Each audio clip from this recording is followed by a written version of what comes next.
तुम तुम हे पूजारी मान देख ना कर मंदिर खोलि कि ना निजे तो खोलिया कथा खोलन तुम सब पूजा कर निजर पूजा श्रृंगार जी कर कर्तव्य खोलिया कथा।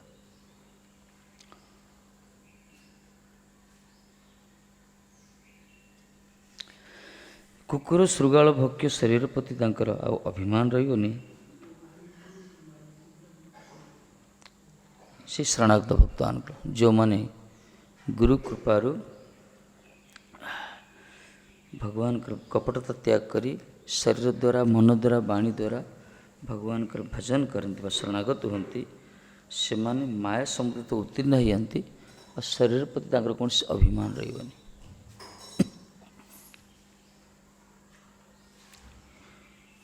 नायमात्म प्रवचने न लभ्य न मेधया न बहुना श्रुतेन यमै वैश्य शृणुते तेन लभ्य तस्यैष आत्मा विवृणते तनुष्याम्। नायम आत्मा प्रवचने न लभ्य न मेधया न बहुना श्रुतेन वा जम एव एष वृणुते तेन लभ्यस्तस्यैष आत्मा विवृणते तनुष्याम्। हम गुरुमा श्लोकटा प्राय अर्थात यही परमात्मा को वेदादि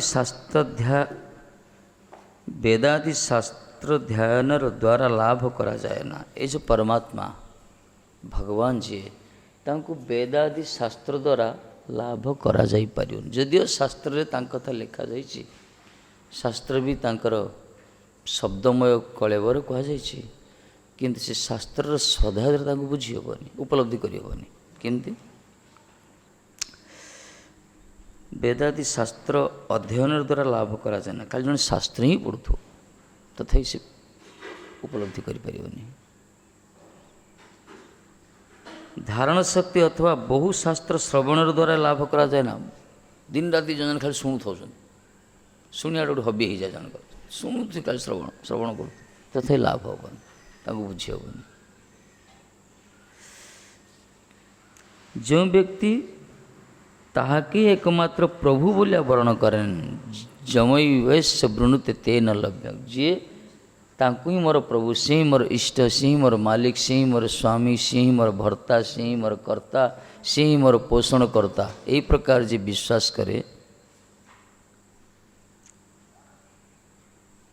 केवल से व्यक्ति सकाशे सी तार निजर अप्राकृत स्वरूप प्रकाश करते। भगवान कृपा करी प्रकाश करे तांको शास्त्र स्वाध्याय द्वारा जानी अनुभव करी होबनी, प्रवचन शुणिले भी हो। नाय आत्मा प्रवचन न लभ्य न मेधा बहुना सत्यन।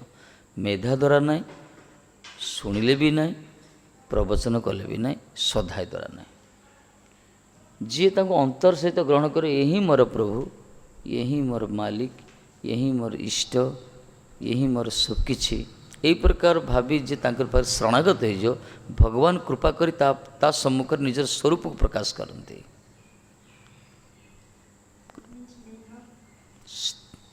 भगवान तांके पाखरे स्वरूप प्रकाश करते। तेणुक ईश्वर कृपाले सहित जाहारे से तो ईश्वर तत्व बुझीबारे पारे। ईश्वर को कृपा जहाँ प्रति पड़ो से ही ईश्वर को बुझीपर। बिना कृपार बुझीबनी। ईश्वर कृपार वंचित खाली निजे बुद्धि द्वारा किसी ज्ञान हो जापे किंतु उपलब्धि हेबनी, अनुभव हेबनी भगवान को।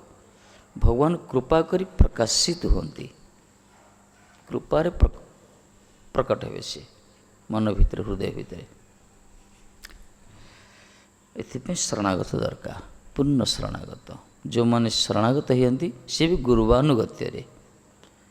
गुरुवानुगत्य शरणागत ही भगवान कपटता रहित ही शरीर द्वारा मन द्वारा वाणी द्वारा जो भगवत सेवार नियुक्त होता से कुकुर शृगाल भक्ष्य देह प्रति मु आ मोर अभिमान रही से भगवान दुस्तर अलौकिक माया को अति समुद्र को अति सहज उत्तीर्ण हो पारती।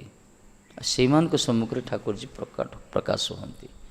कि जो माने गुरु शरणागत गुरुदेव अनुगत्य नाई जो मानकर कपट रहित होना, कपटी होती शरीर द्वारा मन द्वारा वाणी द्वारा निष्कपट सेवा करि पारनांती से शरीर पर तांकर अहंकार आसी जाए, अभिमान आसी जाए, मु आमी आमार से मानक सम्मुखରେ भगवान प्रकाशित हुअन्ति नहीं। निर्मल मनजन सो मोहि पावा, परिष्कार दरकार, अंतर हृदय निर्मल।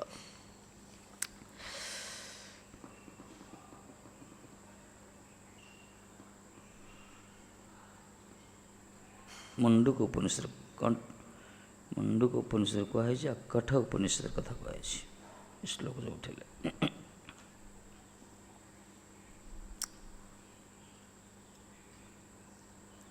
से नवद्वीपे आर कत कत छे तपसी सन्यासी ज्ञानी जोगी माझे माझे जाबत काल गीता भागवत सबे पढ़े केहवा पढ़ाए कार धर्म नाई नड़े।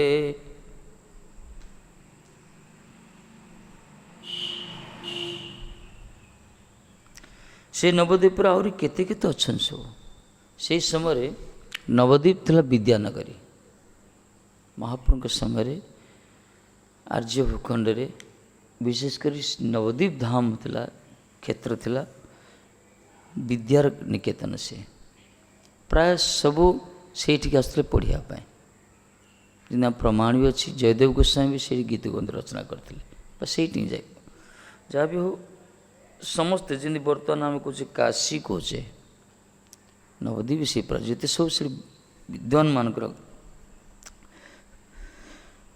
खाली से तपस्वी सन्यासी ज्ञानी जोगी भक्त तपस्वी माने सन्यासी माने ज्ञानी माने जोगी माने केते केते सब अच्छा जिते दिन पर्यटन गीता भागवत सब पढ़ुंट केहवा पढ़ाए कार धर्म नाई नड़े।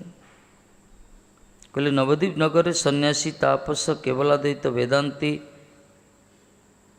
जोगपरायण व्यक्ति अनेक गीता भागवत पाठ करि थांती। तपस्वी माने सन्यासी माने केवलाद्वैत वेदांती माने जोगी माने सब गीता भागवत पढ़ुले से समय गीता भागवत पढ़ती एवं यही सकल ग्रंथ निजर निकट व्याख्या करी अध्यापना ही करती। ये सब ग्रंथ को व्याख्या करती अन्य मान निकट अपर निकट आ निजे भी अध्यापना करती। तथापि सेमानकर तपस्या त्याग निर्वेद ब्रह्मानुसंधान परमात्मा सान्निध्य लाभ प्रवृत्ति निज निज पार्थित धर्म धर्म अवसर लाभ घटे ना पार्थित धर्म पार्थित अवसर लाभ घटे कहया गला सेमानकर जो त्याग तपस्या निर्वेद ब्रह्मानुसंधान परमात्मा सान्निध्य लाभ ये सब निष्फल हो जाए। एथि कहते भक्ति व्यतीत कर्म ज्ञान योग ब्रह्म तपचर्यादि निष्फलता न मांग साधयन्ति योग न सांख्य धर्मोद्धव न तप योग सिद्धि यथा भक्तिर्म मर्जिता भागवत कहते हे उद्धव मते प्रसन्न करने कौन सी तपस्या योग स्वाध्याय सिद्धि सांख्य योग से आवश्यक नहीं। भक्ति द्वारा मुझे पूरी संतुष्ट होता है अन्य कौन सी मार्ग द्वारा मुझे संतुष्ट हुए नहीं। भक्तिया मांग अभिजानती भक्ति द्वारा मत जानी हम भक्ति द्वारा ही बसव तो भक्ति बस पुरुष इतने नवद्वीप से बहुत थिले विभिन्न प्रकार धर्मावलंबी थिले से गीता भागवत पढ़ुंट किंतु गीता भागवत अध्ययन करते शास्त्र अध्ययन करे मर्म नहीं जाने नहीं कौन शास्त्र अध्ययन करी मर्म जान नुले शास्त्र मर्म नहीं जाने अध्यापना करे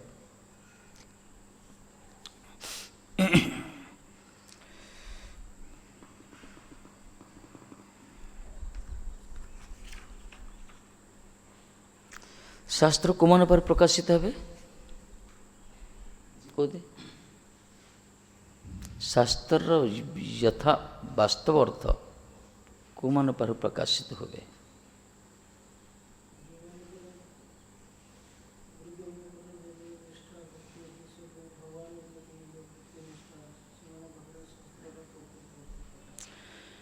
भगवान प्रति जमती निष्ठा गुरुदेव ना भगवान टा प्रथम लोग कौन कर भगवान प्रति जो प्रकार निष्ठा भक्ति शरणागत भाव रही तदनुरूप गुरु प्रति से प्रकार निष्ठा शरणागत भाव जदि भक्ति ताहले गुरु कृपार शास्त्र अर्थ उपलब्धि हम अर्थ प्रकाशित हम यही हूँ वास्तव।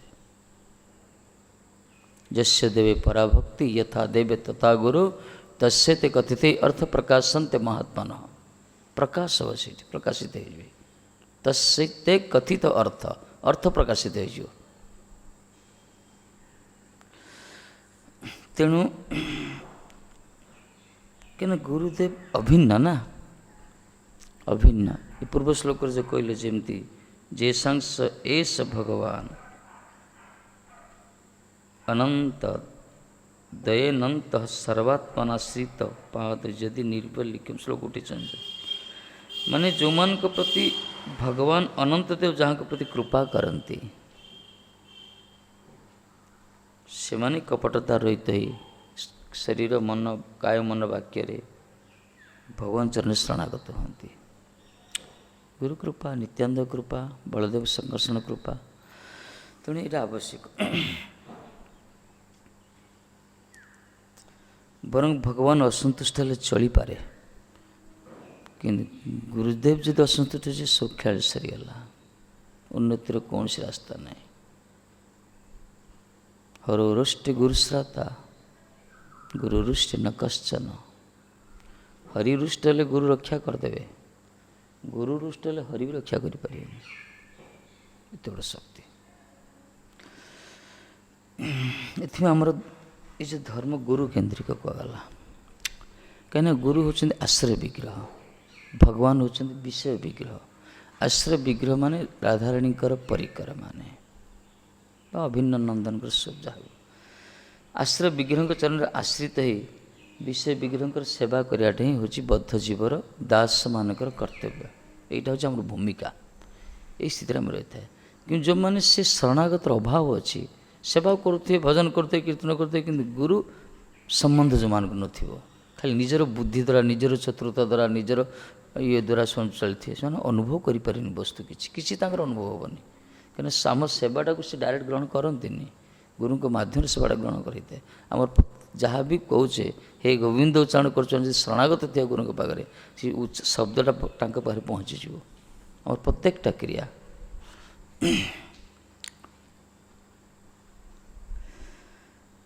इतने यही जो अन्य धर्मावलंबी सब जो विभिन्न प्रकार विकल्प मार्ग सब जाने माने केबे अनुभव करना निष्फल सब भक्ति बिना कोनो कार्य दीते ना फल परा भक्ति बिना कौन सी कार्य फल दे पारिबनी।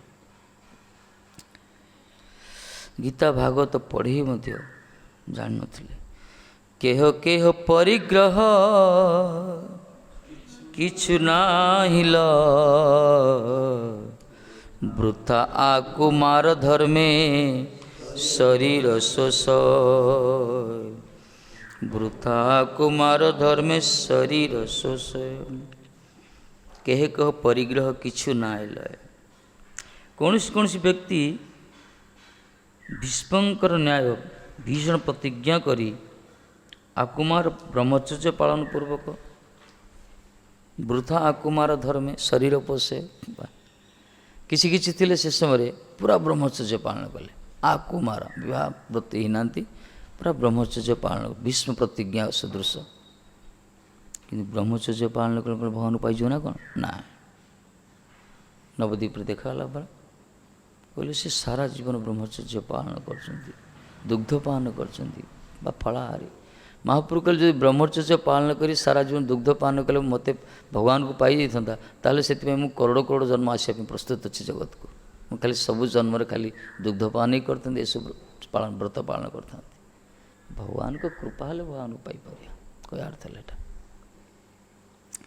कौन सी व्यक्ति भीष्मर न्याय भीषण प्रतिज्ञा करी आकुमार ब्रह्मचर्य पालन पूर्वक निजे शारीरिक क्लेश जीवन पात करती निजे शारीरिक क्लेश केहबा काहार निकट रे कोनो सेवा ग्रहण करिबा ना बोलिया विष्णु प्रतिज्ञा आ केते केते कौन ना मु कहार सेवा नेबिनी छुआई देबनी पूरा केते प्रतिज्ञा करते मो जीवन भी काटू सेवा नेबिनी ମୁଁ ସାରା ଜୀବନ ପୁରା ଭୀଷ୍ମ ପ୍ରତିଜ୍ଞା ବ୍ରହ୍ମଚର୍ଯ୍ୟ ପାଳନ କରିବି।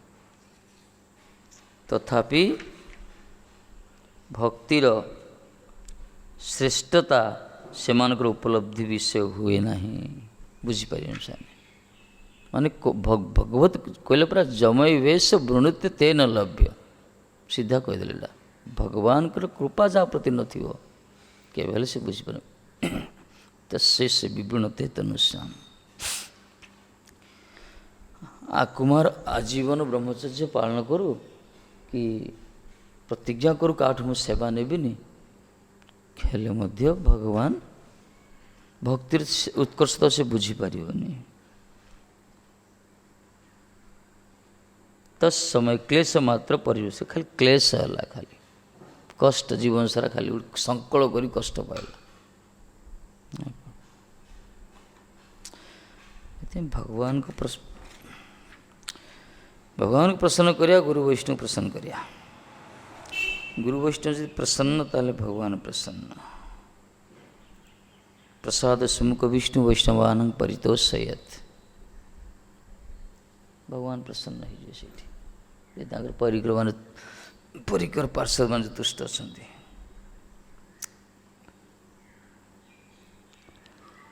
সেইখানে হেন বৈকুণ্ঠের সুখ হইল, বৃথাভিমানী এক জন না দেখিল,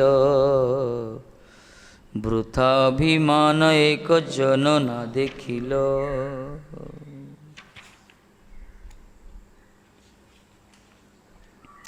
সেইখানে হেন বৈকুণ্ঠের সুখ হল, সেই নবদ্বীপরে মহারাজ, जो नवद्वीप तपस्वी माने, जोगी माने, निर्वेद ब्रह्मानुसंधानकारी माने आज आकुमार भीष्म प्रतिज्ञा सदृश आकुमार ब्रह्मचर्य पालनकारी व्यक्ति माने काहाठू सेवा नेबिनी बोली संकल्प करथिले, से यही माने कई पाई पारलेनी, भक्तिर उत्कृष्टता बुझी पारलेनी। किंतु से नवद्वीप वैकुंठ सुख हला, महाप्रभु प्रेम संकीर्तन प्लावन कले, सेठी बन्या उठिले ना।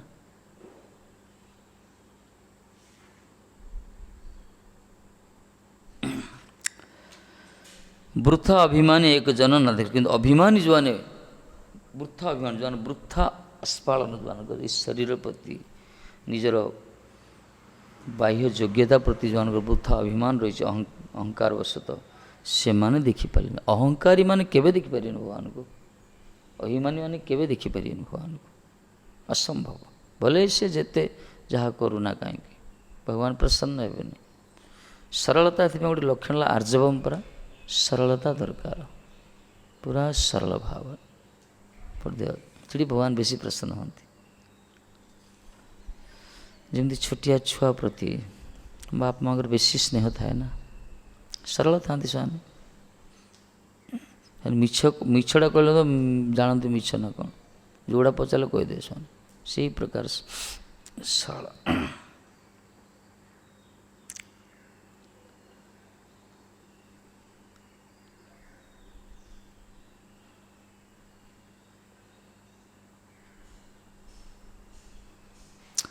से वैकुंठरे सुख हला पाई से माने पाइचंदी, किंतु अन्य माने बुझी पारलेनी। श्रीवास संगने भगवानकर आविर्भाव जन्य जे वैकुंठर महाप्रकाश सैया थिला, पार्थिव अभिमान भरे प्रमत व्यक्तिगण कई से मायातीत वैकुंठ सुख लाभ करने को समर्थ हिला नहीं नांती। शिवार संगने कीर्तन शुभारंभ होता ना, जो सारा विश्व को उद्धार करने महापुरुष हरिनाम महामंत्र साथी नहीं आसते, शिवा संगने से तार गोटे वर्ष व्यापी रिहर्सल करते, निजे से कीर्तन सुख आस्वादन करते। किंतु अभिमानी लोक माने अहंकार जन प्रमत से माने से मायातीत वैकुंठ सुख लाभ करि पारलेनी। स्लो करो, थंडा हलानी टिके स्लो कर दो, लाइन आसला।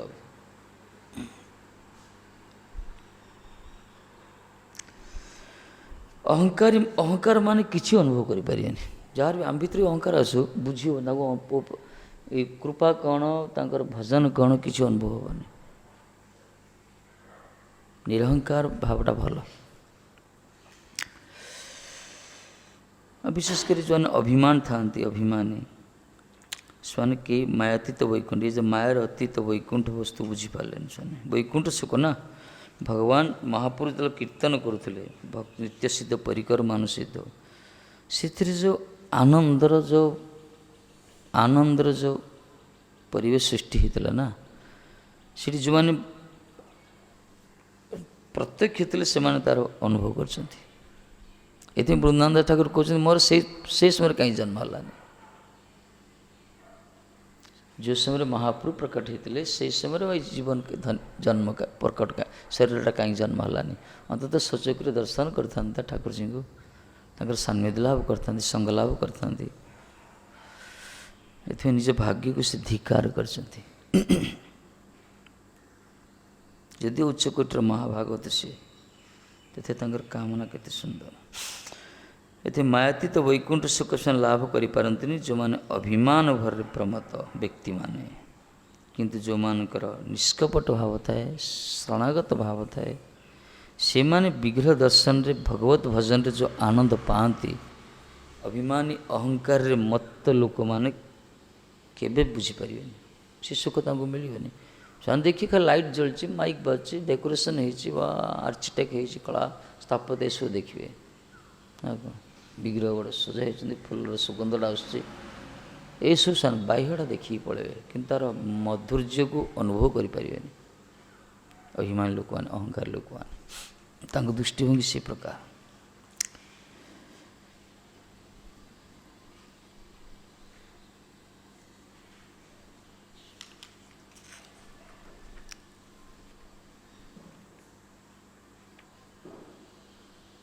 ଭକ୍ତି ଶୂନ୍ୟ ଦେଖିଲେ କି ପାଇବ ସୁଖେ ନା କ'ଣ?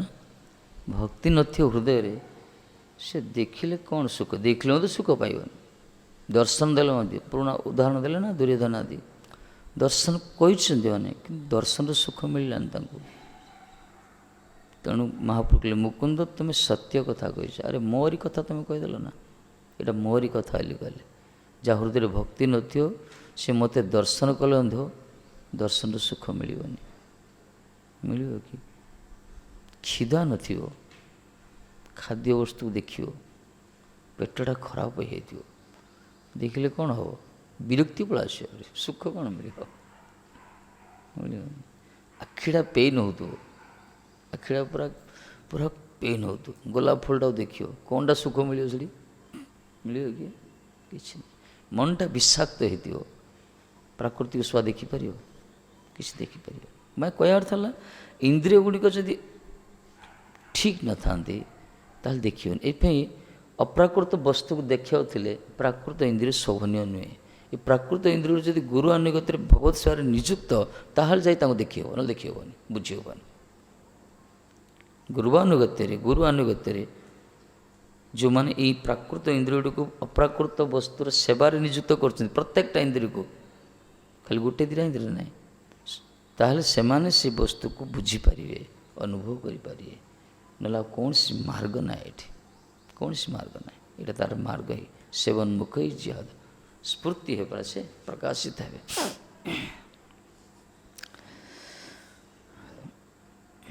ବହୁତ ଲୋକ ଅଛନ୍ତି ନିଜେ ନିଜେ ଗୋଟେ ମନ୍ଦିରଟି କରିଦେଉଛନ୍ତି, ନିଜେ ନିଜେ ଭାଗବତ କିଣି ପଢ଼ି ଦେଉଛନ୍ତି, ନିଜେ ନିଜେ ନିଜର ବୁଦ୍ଧିର ଅର୍ଥ କହିଦେଉଛନ୍ତି। ଅବଶ୍ୟ ଏଇ ଜନ୍ମ ପାଇଁ କଲ୍ୟାଣ, କିନ୍ତୁ ବାସ୍ତବରେ ପରତତ୍ତ୍ୱକୁ ଉପଲବ୍ଧି କରିବ ଏ ପ୍ରବଚନ ନାହିଁ, ମେଧା ନାହିଁ, ଶ୍ରବଣ ନାହିଁ। ତାଙ୍କରି କୃପା ଦରକାର। ତାଙ୍କରି କୃପା ଭକ୍ତ କୃପାର ଅନୁଗାମୀ। ଭଗବତ କୃପା ଭକ୍ତ କୃପାର ଅନୁଗାମୀ। ଏଥିପାଇଁ ଭକ୍ତ ସବୁଠୁ ଶ୍ରେଷ୍ଠ ଭକ୍ତ ହେଉଛନ୍ତି ଗୁରୁଦେବ।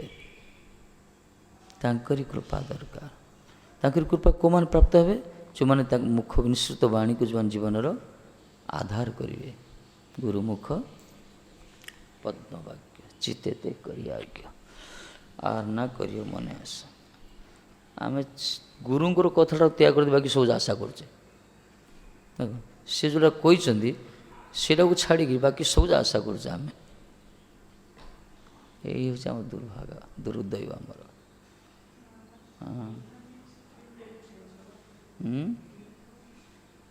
କ'ଣ ମେଧା, ଇଣ୍ଟେଲିଜେନ୍ସ, IQ।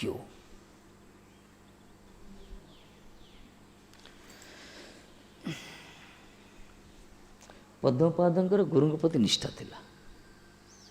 ଶଙ୍କରାଚାର୍ଯ୍ୟ ଆଦି ଗୁରୁ ପୁରା ସରଳ। ସବୁ ସମସ୍ତେ ପଛଘୁଞ୍ଚା ଦେଲେ। ଗୁରୁଦେବ ପୋଖରୀ ଆରିପଟେ ଯାଇ କହିଛନ୍ତି, ଆରେ ନିଆସ ମୋ ବସ୍ତ୍ରଟା, ବହିର୍ବାସଟା, କପଟାଟା। ଏମାନେ କହିଲେ, ଆରେ ନୌକା ନେଇଯିବା କିନ୍ତୁ ବୁଡ଼ିଯିବା ଯେ ପାଣିରେ। କିନ୍ତୁ ଏତେ ସରଳ ଥିଲେ ଯିଏକି ମଠରେ ସବୁ ସେବା କରୁଥିଲେ। ଶାସ୍ତ୍ର ଫାସ୍ତ୍ର ତାଙ୍କ ସହିତ ହେଉନଥିଲା, କିଛି ଜାଣୁନଥିଲେ। ସେ ଏମାନେ ସବୁ ବେଦାନ୍ତୀ ନା, ବହୁତ ବିଦ୍ୱାନ ମାନେ ସବୁ ଆସିଥିଲେ, ସବୁ ଶାସ୍ତ୍ର ଅଧ୍ୟୟନ, ସବୁ ଶ୍ଲୋକ ରଟନ। ଇଏ କ'ଣ କରୁଥିଲେ, ଝାଡ଼ୁ ମାରୁଥିଲେ, ବାସନ ମାରୁଥିଲେ, ସମୁଦ୍ର ସେବା କରୁଥିଲେ। ଆଙ୍କୁ ସବୁ ଚୁଗଲି କରୁଥିଲେ ମାନେ ଅନ୍ୟମାନେ ସବୁ।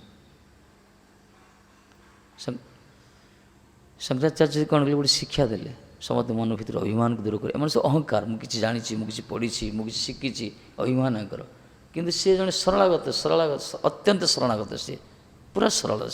ସେ ଯାହା ବୈଷ୍ଣବ ସେବା କରି, ତାଙ୍କର ଗୁରୁ ଭାଇମାନଙ୍କ ସେବା କରି ଶାନ୍ତିରେ ସେ ରହୁଥିଲେ। କିନ୍ତୁ ତାଙ୍କ ପଛରେ ସବୁବେଳେ ଲାଗିଥିଲେ। ଗୁରୁଦେବ ଦେଖିଲେ କିଛି ଗୋଟେ ଲୀଳା କରିବା ପାଇଁ ଗଲେ। ସେଥିପାଇଁ ସେ କ'ଣ କଲେ, ଗୋଟେ ମାତ୍ର ନୌକା ଥିଲା, ନୌକାଟା ଧରିକି ପଳେଇଲେ ଆରପଟେ। ସେଇଠୁ ପାଟି କରିଥିଲେ, ଆରେ ମୁଁ ଛାଡ଼ିଦେଲି ବସ୍ତ୍ରଟା ନେଇ ଆସ। ସବୁ ଦୌଡ଼ିଲେ ବସ୍ତ୍ର ଧରି କୂଳକୁ ଆସିଗଲେ। କିନ୍ତୁ ଯିବେ କିଏ? ଏ ଡାକୁଛନ୍ତି, ଆରେ ଆସ, ଜଲ୍ଦି ଆସ। ସବୁ କହିପାରନ୍ତି କେମିତି ଯିବ, ସବୁ ପଛଘୁଞ୍ଚା ଦେଲେ। କିନ୍ତୁ ଏ ଯେଉଁ ସରଳ ଶିଷ୍ୟ ସବୁ ଦିନ ଗଲେ, ଇଏ ବାହାରିଲେ, ବସ୍ତ୍ରଟା ଧରିଲେ, ଚାଲିଲେ। ଆଶ୍ଚର୍ଯ୍ୟ, ଯୋଉଠି ପାଦ ପକାଉଛନ୍ତି ପତ୍ର ଗୋଟେ ପ୍ରକଟିଥିଲା। ପଦ୍ମପତ୍ର ଉପରେ ଚାଲି ଚାଲି ଗଲେ। ଏଥିପାଇଁ ତାଙ୍କର ନାଁ ହେଇଗଲା ପଦ୍ମପାଦ। ପରବର୍ତ୍ତୀ ସମୟରେ ଶଙ୍କରାଚାର୍ଯ୍ୟଙ୍କର ନେକ୍ସଟ ଇଏ ଆଚାର୍ଯ୍ୟ ହେଲେ, ସର୍ବଭାରତୀୟ ସ୍ତରରେ, ବିଶ୍ୱସ୍ତରରେ ଜଗଦ୍ଗୁରୁ ହେଲେ। ଗୁରୁ କୃପାର ସ୍ଫୂର୍ତ୍ତି ହେଲା ତାଙ୍କର। ଏଇ ହେଉଛି ମାର୍ଗ। ଇଏ ଅଭିମାନ ରହିଲେ ଅସୁବିଧା। ଯୋଗ୍ୟତାର ବଡ଼ ବଡ଼ ବଡ଼ ଭାଇ ଏଠି ପ୍ରାୟ ବିଷ୍ଣୁ କହୁଥିଲେ, କେତେ ଆସିଛନ୍ତି, ହେ କୁଆଡ଼େ କୁଆଡ଼େ ସବୁ ପଳେଇଲେ ସବୁ, ଆମେ କେତେଟା ଖାଲି ରହିଗଲୁ ଗୁରୁମାଜ ପାଖରେ। ପ୍ରାୟ କହୁଥିଲେ ସେ। ଆମେ ଦେଖିଛୁ ବହୁତ ବହୁତ ଆମଠୁ ଯୋଗ୍ୟତାବାନ ମାନେ ସବୁ ଆସିଥିଲେ, କୁଆଡ଼େ କୁଆଡ଼େ ସବୁ ଛିଟିକି ପଳେଇଲେ ସବୁ।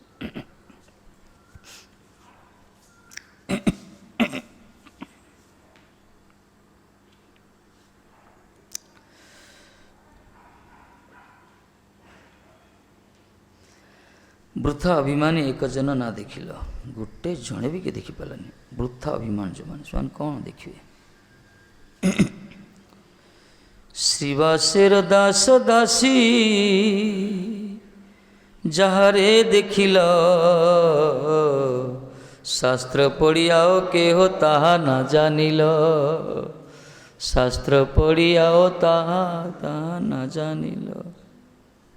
ବ୍ୟାସଜୀ କହୁଛନ୍ତି, ଆରେ ଶ୍ରୀବାସର ଦାସ ଦାସୀ ଯାହାକେ ଦେଖିଲ।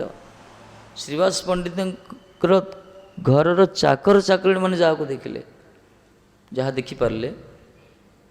କିନ୍ତୁ ବଡ଼ ବଡ଼ ଏଇ ବନ୍ଦୋପଧ୍ୟାୟ, ମହାଚଟ୍ଟୋପାଧ୍ୟାୟ, ବିଶାରଦ, ଶାସ୍ତ୍ର ବିଶାରଦ ମାନେ, ଏମାନେ ବି କିଛି ସେ କଥା ବୁଝିପାରିଲେନି। ଶାସ୍ତ୍ର ପଢ଼ିବାକୁ କେହ ତାହା, ଶାସ୍ତ୍ର ପଢ଼ିଲେ, ପଢ଼ିକି ମଧ୍ୟ ବୁଝିପାରିଲେନି। କିନ୍ତୁ ଶ୍ରୀବାସଙ୍କ ଦାସ ଦାସୀ ଶାସ୍ତ୍ର ପଢ଼ିନାହାନ୍ତି, ସେମାନେ ସବୁ ବୁଝିଗଲେ। ମହାପ୍ରଭୁ ଆବେଶରେ ଅଛନ୍ତି, ସ୍ନାନ କରିବେ ନା କ'ଣ, ଦେଖିଲେ ଯେ ଗୋଟେ ବୁଢ଼ୀ ମାତାଜୀ ଗୋଟେ ପାଣି ଆଗା ଆଣୁଛନ୍ତି ଗଙ୍ଗାରୁ। ମହାପ୍ରଭୁ ପଚାରିଲେ, ଆର ନାଁ କ'ଣ? ମୁଁ ଦେଖୁଛି ତ ବହୁତ, ସେ ଦେଖୁଛି ସେବା କରୁଛନ୍ତି, ସେ ପାଣି ଆଣୁଛନ୍ତି। କିଏ କହିଲା, ପ୍ରଭୁ ତାଙ୍କର ନାଁ ହେଉଛି ଦୁଃଖୀ। କହିଲେ, ଆଜିଠୁ ସେ ସୁଖୀ ହେଇଗଲା, ତାର ଦୁଃଖ ରହିବନି ଆଉ। କୃପା କରିଦେଲେ, ତାର ସେବା ଦେଖି, ଆଉ କିଛି ନାହିଁ, ତାର ସେବା ପରିପାଟି ଦେଖିଲେ ସେ ଯେ ନିଷ୍କପଟ ଭାବରେ ଶ୍ରୀମାନ ମହାପ୍ରଭୁଙ୍କର ଅଭିଷେକ ହେବ, ଏଇ ଭାବରେ ଯେଉଁ ଭାବିତ ହେଇକି ସେ ଯେଉଁ ଦୀର୍ଘ ସମୟ ଧରି ଯେଉଁ ଜଳ ଆନୟନ କରୁଥିଲେ, ବଡ଼ ପ୍ରସନ୍ନ ହେଇଗଲେ ମହାପ୍ରଭୁ। ସେବାର ଚମତ୍କାର ତାଇ ପ୍ରକାର, ଯେଉଁମାନେ ଲାଗି ରହିଥାଉଛନ୍ତି ନା, ତାର ଅନୁଭବ ଯେଉଁମାନେ କରିବେ ବୁଝିପାରିବେ। ସେ ଶ୍ରୀବାସର ଦାସ ଦାସୀ ଯାହା ପାଇଲେ ସମସ୍ତେ କୃପା କଲେ ନା ମହାପ୍ରଭୁ, ଖାଲି ତାଙ୍କୁ ନାହିଁ। ମହାପ୍ରଭୁ ବରଦାନ କରିଥିଲେ ତୁମ ଦାସ ଦାସୀ ପାଇବେ। ଶାସ୍ତ୍ର ପର୍ଯ୍ୟନ୍ତ ବୁଝିପାରିଲେନି। ଯେମିତି ଆମ ଭାଗବତରେ ବର୍ଣ୍ଣନା କରାହେଇଛି, ଯଜ୍ଞରେ ବସିଛନ୍ତି, ମହାପ୍ରଭୁ ପଠେଇ ଠାକୁରଜୀ ପଠେଇଲେ ସଖାମାନଙ୍କୁ, ଯାହା ମୋରି ନାଁ କୁହ ପ୍ରସାଦ ଟିକେ ଦେବେ। କିନ୍ତୁ ବିପ୍ରଦେବ ମାନେ କ'ଣ କଲେ? କିଛି କହିଲେନି, ନିରୁତ୍ତର ହେଇଗଲେ। ଶ୍ରୀକୃଷ୍ଣଙ୍କ ନାମ ଶୁଣି ମଧ୍ୟ ନିରୁତ୍ତର ହେଇଗଲେ। ଯଜ୍ଞରେ ବସିଛନ୍ତି ସେମାନେ, ବ୍ରହ୍ମା ଉଦ୍ଗାତା ଆଦି ଈଶ୍ୱର ରହିଛନ୍ତି ସବୁ ଆଚାର୍ଯ୍ୟମାନେ। ଦ୍ୱିତୀୟ ଥର ମହାପ୍ରଭୁ ଠାକୁରଜୀ ପଠେଇଲେ, ଯାଅ ତାଙ୍କ ପତ୍ନୀମାନଙ୍କ ପାଖରେ ଯାଅ। ସଖାମାନେ ଶ୍ରୀକୃଷ୍ଣ କଥା ତ ଅବମାନ କରିପାରିବେନି, ଥମ ଥମ ହେଲେ ଯେତେବେଳେ ଥଙ୍ଗ ଥଙ୍ଗ ଠାକୁରଜୀ କହିଲେ, ଆରେ ଯାଅ ସେମାନଙ୍କର ସରଳ ହୃଦୟ, ଯାଅ ଖାଲି କହିବ ମୁଁ ଆସିଛି, ଆଉ କିଛି ନାହିଁ, କ୍ଷୁଧାର୍ଥ ବୋଲି କହିବ। ଦ୍ୱିଜ ପତ୍ନୀମାନେ ପୁରା ଶୁଣିଲେ ତ ଶ୍ରୀକୃଷ୍ଣ ଆସିଛନ୍ତି, ଦିନ ରାତି ଲାଗି ଲାଗି ସେମାନେ ପରିଶ୍ରମ କରି ଯେଉଁ ଯଜ୍ଞର ଯଜ୍ଞ ପାଇଁ ଯେଉଁ ସବୁ ସାମଗ୍ରୀ ତିଆରି କରିଥିଲେ, ପ୍ରସ୍ତୁତ କରିଥିଲେ, ଏ ସବୁକିଛି ଧରିଲେ, ସିଧା ଚାଲେ ଶ୍ରୀକୃଷ୍ଣାଭିମୁଖେ। ଯଜ୍ଞରେ ବସିଥିବା ବ୍ରାହ୍ମଣ ଗୋଷ୍ଠୀ ଚିନ୍ତା କରୁଛନ୍ତି, ଆରେ ଏବେ ତ ସମୟ ହେଇନି, ଏସବୁ ଦ୍ୱିଜପତ୍ନୀମାନେ କାହିଁକି ଆସିଲେ? କିନ୍ତୁ ଏମାନେ ସିଧା ଯଜ୍ଞ ମଣ୍ଡପକୁ ଗଲେନି, ଯଜ୍ଞ ମଣ୍ଡପ କ୍ରସ୍ ଉଲ୍ଲଙ୍ଘନ କରି ମାନେ ଓଭରଟେକ୍ କରି ଆଗକୁ ପଳେଇଲେ ସାମ୍ନାକୁ। ଏମାନେ ଅଟକାଉଛନ୍ତି, ଅଟକିଲେନି। ଠାକୁରଜୀ ଦର୍ଶନ କଲେ, ସମସ୍ତେ ଠାକୁରଜୀଙ୍କୁ ଦର୍ଶନ କଲେ। ତାଙ୍କର ଯେଉଁ ଦୀର୍ଘ ଦିନର ଯେଉଁ ଅଭିପ୍ସା ଥିଲା, ଇଚ୍ଛା ଥିଲା, ଯାହାଙ୍କ ବିଷୟରେ ସେମାନେ ଶୁଣିଥିଲେ ଖାଲି ଦେଖିନଥିଲେ, ସେ ନନ୍ଦନନ୍ଦନକୁ ତାଙ୍କୁ ସ୍ୱଚକ୍ଷୁରେ ଦେଖି ନିଜ କୃତ୍ୟ କୃତ୍ୟ ମନେ କଲେ, ଧନ୍ୟାତି ଧନ୍ୟ ମନେ କଲେ। ଆଉ ତାଙ୍କର ଇଚ୍ଛା ହେଲାନି ଫେରିକି ଆସିବା ପାଇଁ। ଗୋପୀମାନଙ୍କୁ ଯେମିତି ଠାକୁରଜୀ କହିଥିଲେ, ସ୍ୱାଗତଂ ବୋ ମହାଭାଗା, ଏ ଯେଉଁ କହିଥିଲେ ନା, ଆସ ହେ ମହାଭାଗାନି, ମୁଁ କ'ଣ ତୁମର ସେବା କରିବି। ଆମକୁ ବି ଏମାନଙ୍କୁ ବି ସେଇ ପ୍ରକାର ଚାଟୁ କଥା ମାନେ ଠାକୁରଜୀ କହିଛନ୍ତି। ଏମାନେ ଯିବା ପାଇଁ ଚାହିଁଲେନି, କିନ୍ତୁ ଠାକୁରଜୀ କହିଲେ, ବାଧ୍ୟ କଲେ ତୁମେ ଯାଅ। ଏମାନେ କହିଲେ, ଆମକୁ କେହି ଆଦର କରିବେନି, ଆଉ ଆମେ ତ ସମସ୍ତ କଥାକୁ ପ୍ରତ୍ୟାଖ୍ୟାନ କରିକି ଆସିଛୁ, କାହିଁକିନା ଆମେ ବ୍ରାହ୍ମଣ ପତ୍ନୀ ଅବଗୁଣ୍ଠନବତୀ ଥିଲୁ, ଆମେ ସମାଜରେ ବାହାରୁ କେବେ ଆସିନଥିଲୁ, ସ୍ୱାମୀର କଥାକୁ କେବେ ପ୍ରତ୍ୟାଖ୍ୟାନ କରିନଥିଲୁ। ଆମେ ପ୍ରଥମ ଥର ପାଇଁ ତମରି ପ୍ରୀତି ପାଖରେ ଆମେ ଏ ପ୍ରକାର ପ୍ରଗଳ୍ଭା ହେଇଗଲୁ, ଯେମିତି ନଦୀ ଯେଉଁ ପ୍ରକାର ଧାବିତ ହୁଏ ସଙ୍ଗମ କରିବା ପାଇଁ ସମୁଦ୍ରର, ତଦନୁରୂପ ଆମେ ନିଜର ସବୁକିଛି ତ୍ୟାଗ କରି ଆସିବା। ଆମେ ଯିବ କେଉଁଠି? ଠାକୁରଜୀ କହିଲେ, ତୁମେ ଯାଅ, ସେମାନେ ତୁମକୁ ସ୍ୱାଗତ କରିବେ। ଯେତେବେଳେ ଆମେ ଫେରି ଆସିଛନ୍ତି, ଏଇ ସମୟରେ ଆମକୁ ଦୂରରୁ ଦର୍ଶନ କରି ଦ୍ୱିଜମାନେ ବ୍ରାହ୍ମଣ ଗୋଷ୍ଠୀମାନେ ସବୁ ଦଣ୍ଡାୟମାନ ହେଇ ଆମକୁ ସ୍ୱାଗତ କଲେ। ତାଙ୍କର ମାନ ଅଭିମାନ ରାଗ ଦେଶ ସବୁ ଦୂର ହେଇଥିଲା, କାହିଁକିନା ଭଗବତ ସାକ୍ଷାତକାର କରିକି ଫେରିଛନ୍ତି ଏମାନେ। ଭଗବାନଙ୍କୁ ଦର୍ଶନ କରି ସ୍ୱଚକ୍ଷୁରେ ଯିଏ ଆସିବ ନା, ଭଗବତ ଦର୍ଶନ ଯାହାର ହେଇଯିବ, ତାକୁ ଯିଏ ବି ଦର୍ଶନ କରିବ ସେ ପ୍ରକାର ଭାବ ଆସିଯିବ। ଏମାନଙ୍କୁ ସ୍ୱାଗତ କରି ସମ୍ମାନ କରି ରଖିଲେ। ତାପରେ ନିଜ ଭିତରେ ଚର୍ଚ୍ଚା କରୁଛନ୍ତି, ଦେଖ ଏଇ ସ୍ତ୍ରୀମାନେ, ମାନେ ଜାତିରେ ସ୍ତ୍ରୀ ପାଠଶାଠ ପଢ଼ିନାହାନ୍ତି, ବେଦ ପାଠ ଆଙ୍କ ସୌଭାଗ୍ୟରେ ନାହିଁ, ବେଦ ବି ପଢ଼ିନାହାନ୍ତି, କାହିଁକିନା ସ୍ତ୍ରୀ ଶୂଦ୍ର ଏମାନଙ୍କ ପାଇଁ ବେଦ ପାଠ ମନା କରାହେଇଛି। ବେଦ ତ ପଢ଼ିନାହାନ୍ତି ଏମାନେ, ଗୁରୁକୁଳକୁ ଯାଇନାହାନ୍ତି। ତାପରେ ଦୀକ୍ଷା ସଂସ୍କାର ବି ଆଙ୍କର ନାହିଁ, ଉପବୀତ ବି ଆଙ୍କର ନାହିଁ, ଗାୟତ୍ରୀ ବି ଆଙ୍କର ନାହିଁ, କିଛି କରୁନାହାନ୍ତି। ଦିନ ରାତି ଖାଲି କ'ଣ କରୁଛନ୍ତି? ରୋଷେଇ କରୁଛନ୍ତି, ବାସ୍। ଏହି ପ୍ରକାର ଶ୍ରୀ ଅକ୍ଷର ବିବର୍ଜିତା, ବେଦାନ୍ତରୁ ବହିର୍ଭୂତା, ମାନେ ଉପନୟନ ବଞ୍ଚିତ। ତଥାପି ଦେଖ ଆମେ ସବୁ ଗୁରୁକୁଳ, ଏମାନେ ଭାବୁଛନ୍ତି ଆମେ ଗୁରୁକୁଳରେ ପାଠ ପଢ଼ିଲେ, ଗାୟତ୍ରୀ ତ୍ରିସନ୍ଧ୍ୟା କରୁଛେ, ଆମେ ବେଦ ଉଚ୍ଚାରଣ ରିଚା ଉଚ୍ଚାରଣ କରୁଛେ, ଯଜ୍ଞ ହୋମାଦି କରୁଛେ, ବ୍ରତାନୁଷ୍ଠାନ ସବୁ କରୁଛେ, ସବୁବେଳେ ଭଗବାନ ବିଷ୍ଣୁଙ୍କର ସେବାରେ ନିଯୁକ୍ତ ହେଉଛେ, କିନ୍ତୁ ଆମେ ଆଜି ପର୍ଯ୍ୟନ୍ତ ବୁଝିପାରିଲେନି ବିଷ୍ଣୁକୁ। ଏମାନେ ସେ ଠାକୁରଜୀଙ୍କୁ ପ୍ରତ୍ୟେକରେ ଦର୍ଶନ କରି ଆସିଲେ। ତେଣୁ ଧିକ୍କାର ଆମର ବେଦ ପାଠ, ଧିକ୍କାର ଆମର ଯଜ୍ଞ ହୋମ ବ୍ରତ, ଆମ ଅପେକ୍ଷା ଶ୍ରେଷ୍ଠ ଏମାନେ। ତେଣୁ ଆଜିଠୁ ଆମକୁ ସମ୍ମାନ ଦେଇ ରଖିବା। ଆର୍ୟ ନାରୀ ଭଳିଆ ତାଙ୍କୁ ଆରତି ଉତାରିଲେ ବା ତାଙ୍କୁ ସେବା କଲେ, ସମ୍ମାନ କଲେ ତାଙ୍କୁ। ଏହି ହେଉଛି ଭଗବତ କୃପା। ଏଥିପାଇଁ କୁହାଗଲା, ଦାସ ଦାସୀମାନେ ମଧ୍ୟ ଯେଉଁ ଶ୍ରୀବାସଙ୍କର ଯେଉଁ ଯାହାକୁ ଦର୍ଶନ କଲେ, ଶାସ୍ତ୍ର ପଢ଼ି ମଧ୍ୟ କେହି ଦେଖିପାରିଲେନି। ଶାସ୍ତ୍ର ପଢ଼ି ମଧ୍ୟ ନବଦ୍ୱୀପରେ ବହୁତ ଥିଲେ ପଣ୍ଡିତ ବିଦ୍ୱାନ ଯେଉଁମାନେ, ସେମାନେ ଦର୍ଶନ କରିପାରିଲେନି, ବୁଝିପାରିଲେନି। ମାୟାତୀତ ବୈକୁଣ୍ଠ ବସ୍ତୁ ଆସି ପ୍ରକଟ ହେଇଛନ୍ତି, ତାଙ୍କୁ ଅନୁଭବ କରିପାରିଲେନି ମାନେ। ତାପରେ କ'ଣ ଶାସ୍ତ୍ର ପଢ଼ିବ ନା କ'ଣ? ପଢ଼ିବ, ସେ ବି ଶରଣାଗତରେ। ଆନୁଗତ୍ୟରେ ପଢ଼ିବ। ପଢ଼ିଲେ ହବ, ଶାସ୍ତ୍ର ପଢ଼ିବା ଦରକାର। କାରଣ ତେନେ ତେନେ ତେନେ ଐଂ ବାଙ୍ଗ୍ମୟୀ କଳେବର ଭାଗବତରେ କହିଛନ୍ତି। ଶାସ୍ତ୍ର ହେଉଛନ୍ତି ତାଙ୍କର, ଭାଗବତ ହେଉଛନ୍ତି ତାଙ୍କର ବାଣୀ ରୂପ ଶରୀର। ସମ୍ମାନ ବି ଦେବା ଦରକାର, ତାକୁ ଶ୍ରଦ୍ଧା ବି କରିବା ଦରକାର, ମନନ ବି କରିବା ଦରକାର, ଅନୁଶୀଳନ କରିବା ଦରକାର। କାରଣ ଯଦ୍ ବୈଷ୍ଣବାନଂ ପ୍ରାଣଂ କୁହାଗଲା ଶ୍ରୀମଦ୍ ଭାଗବତ ପ୍ରମାଣମ୍ ଅମଳଂ। ଭାଗବତ ହେଉଛନ୍ତି ଅମଳ ପୁରାଣ, ବୈଷ୍ଣବଙ୍କ ପ୍ରାଣ ସିଏ। ତେଣୁ ତାକୁ ଆଧାର କରିବା ଦରକାର। କିନ୍ତୁ ସିଏ ବୁଦ୍ଧି ଦ୍ୱାରା ନୁହେଁ, ମେଧା ଦ୍ୱାରା ନୁହେଁ, ଶରଣାଗତ ହିଁ ଅନୁଭବ ପାଠ କରିବା, ଶରଣାଗତ ତାକୁ ଅନୁଶୀଳନ କରିବା, ଦେଖି କୃପା କରି। ଏ ଶାସ୍ତ୍ର ଶ୍ଲୋକ ସବୁ କୃପା ହେ ରୁଢ଼ ସ୍ୱରୂପ ଏମାନଙ୍କର ଅଛି। ଯେମିତି ନଦୀମାନ ଗୋଟେ ସ୍ୱରୂପ ଅଛି, ଗଙ୍ଗା ଯମୁନା ସବୁ, ସେମିତି ଶାସ୍ତ୍ରରେ ସବୁ ପାୟ ସବୁ ଶ୍ଲୋକ ସ୍ୱରୂପ ଅଛି, ଏମାନେ ପ୍ରକଟ ହେବେ ଠାକୁରଙ୍କ ସବୁ।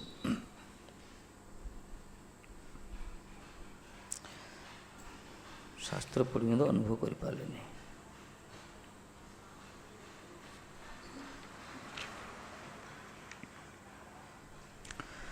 ସ୍ୱାଧ୍ୟାୟ ନିରତ ବେଦ ଉଚ୍ଚାରଣକାରୀ ଅଧ୍ୟାପକଗଣ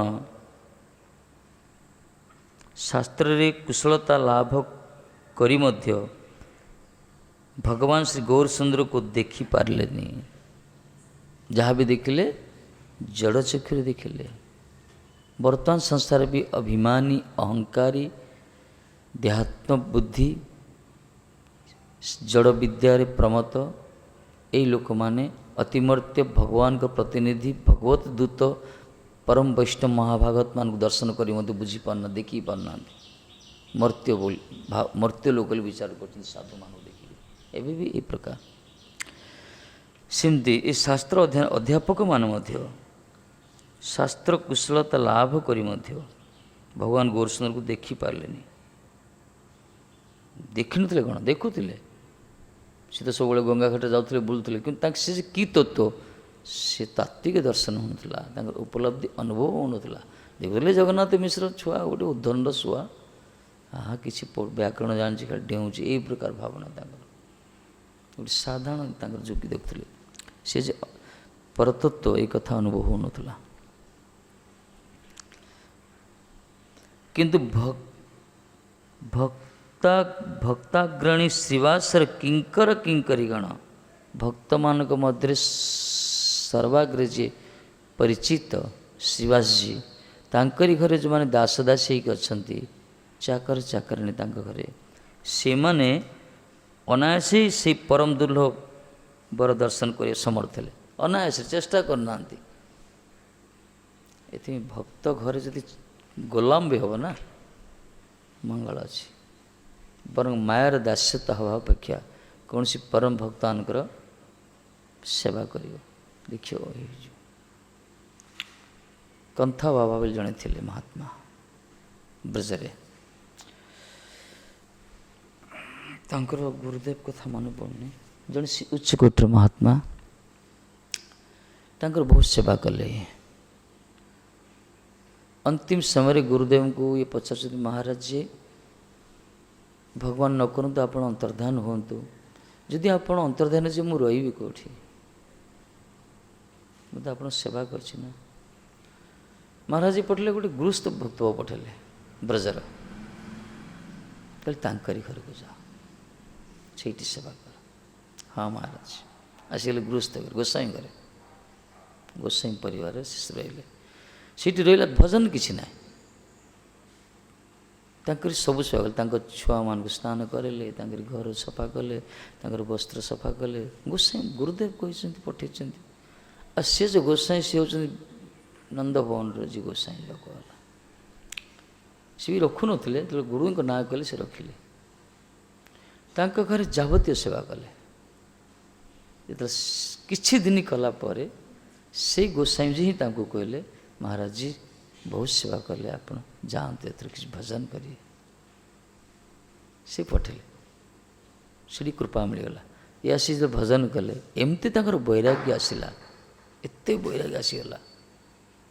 ଜୀବନସାରା ସେବା କରୁଛନ୍ତି ନା। ଯେତେବେଳେ ସେ ବ୍ରଜରେ ମାଧୁକରୀ କଲେ, ଅଯାଚିତ ବୃତ୍ତି କଲେ, ସବୁବେଳେ ପରିକ୍ରମା କଲେ। ସେ ଯେତେବେଳେ ସେ ବ୍ରଜରେ ପରିକ୍ରମା କରନ୍ତି, ଗୋବର୍ଦ୍ଧନ ଗିରିରାଜକୁ ଯାହା ବି ନନ୍ଦଗାମ ଯୋଉ ଯୋଡ଼ି ପରିକ୍ରମା ସମୟରେ ଯେମିତି ତାଙ୍କର ଚରଣ ଧୂଳି କେହି ନ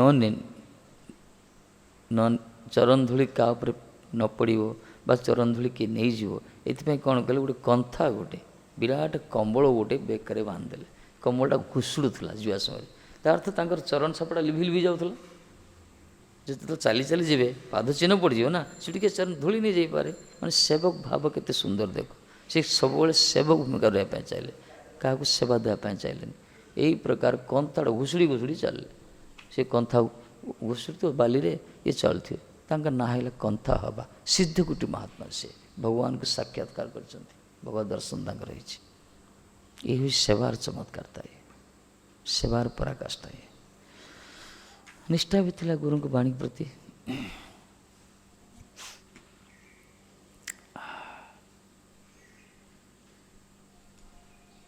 ଆମକୁ ତ କହିଥିବେ ଗୁରୁଦେବ ଏଇଠି ବସିତା ବେଲେ 2 ଘଣ୍ଟା ବସିବା, ଗୁରୁଦେବ ରୁମ୍ ପଳେଇ ଉଠିବା ପଳେଇ ଆମେ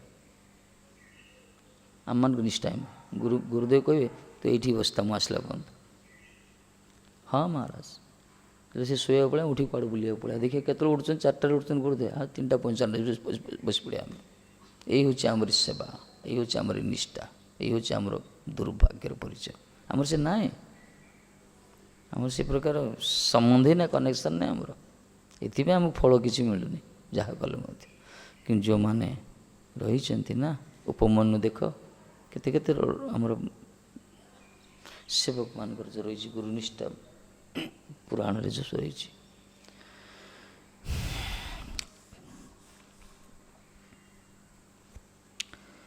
ଦେଖୁନାହାନ୍ତି କିଙ୍କର ଶ୍ରୀବାସଙ୍କର ଘରେ ଯେଉଁମାନେ ସେବା କରୁଥିଲେ, ଦାସ ଦାସୀମାନେ, ସେମାନେ ଅନାୟାସରେ ଭଗବାନଙ୍କୁ ଲାଭ କଲେ। କେମିତି କରିବେନି କହୁନ, କେମିତି କରିବେନି?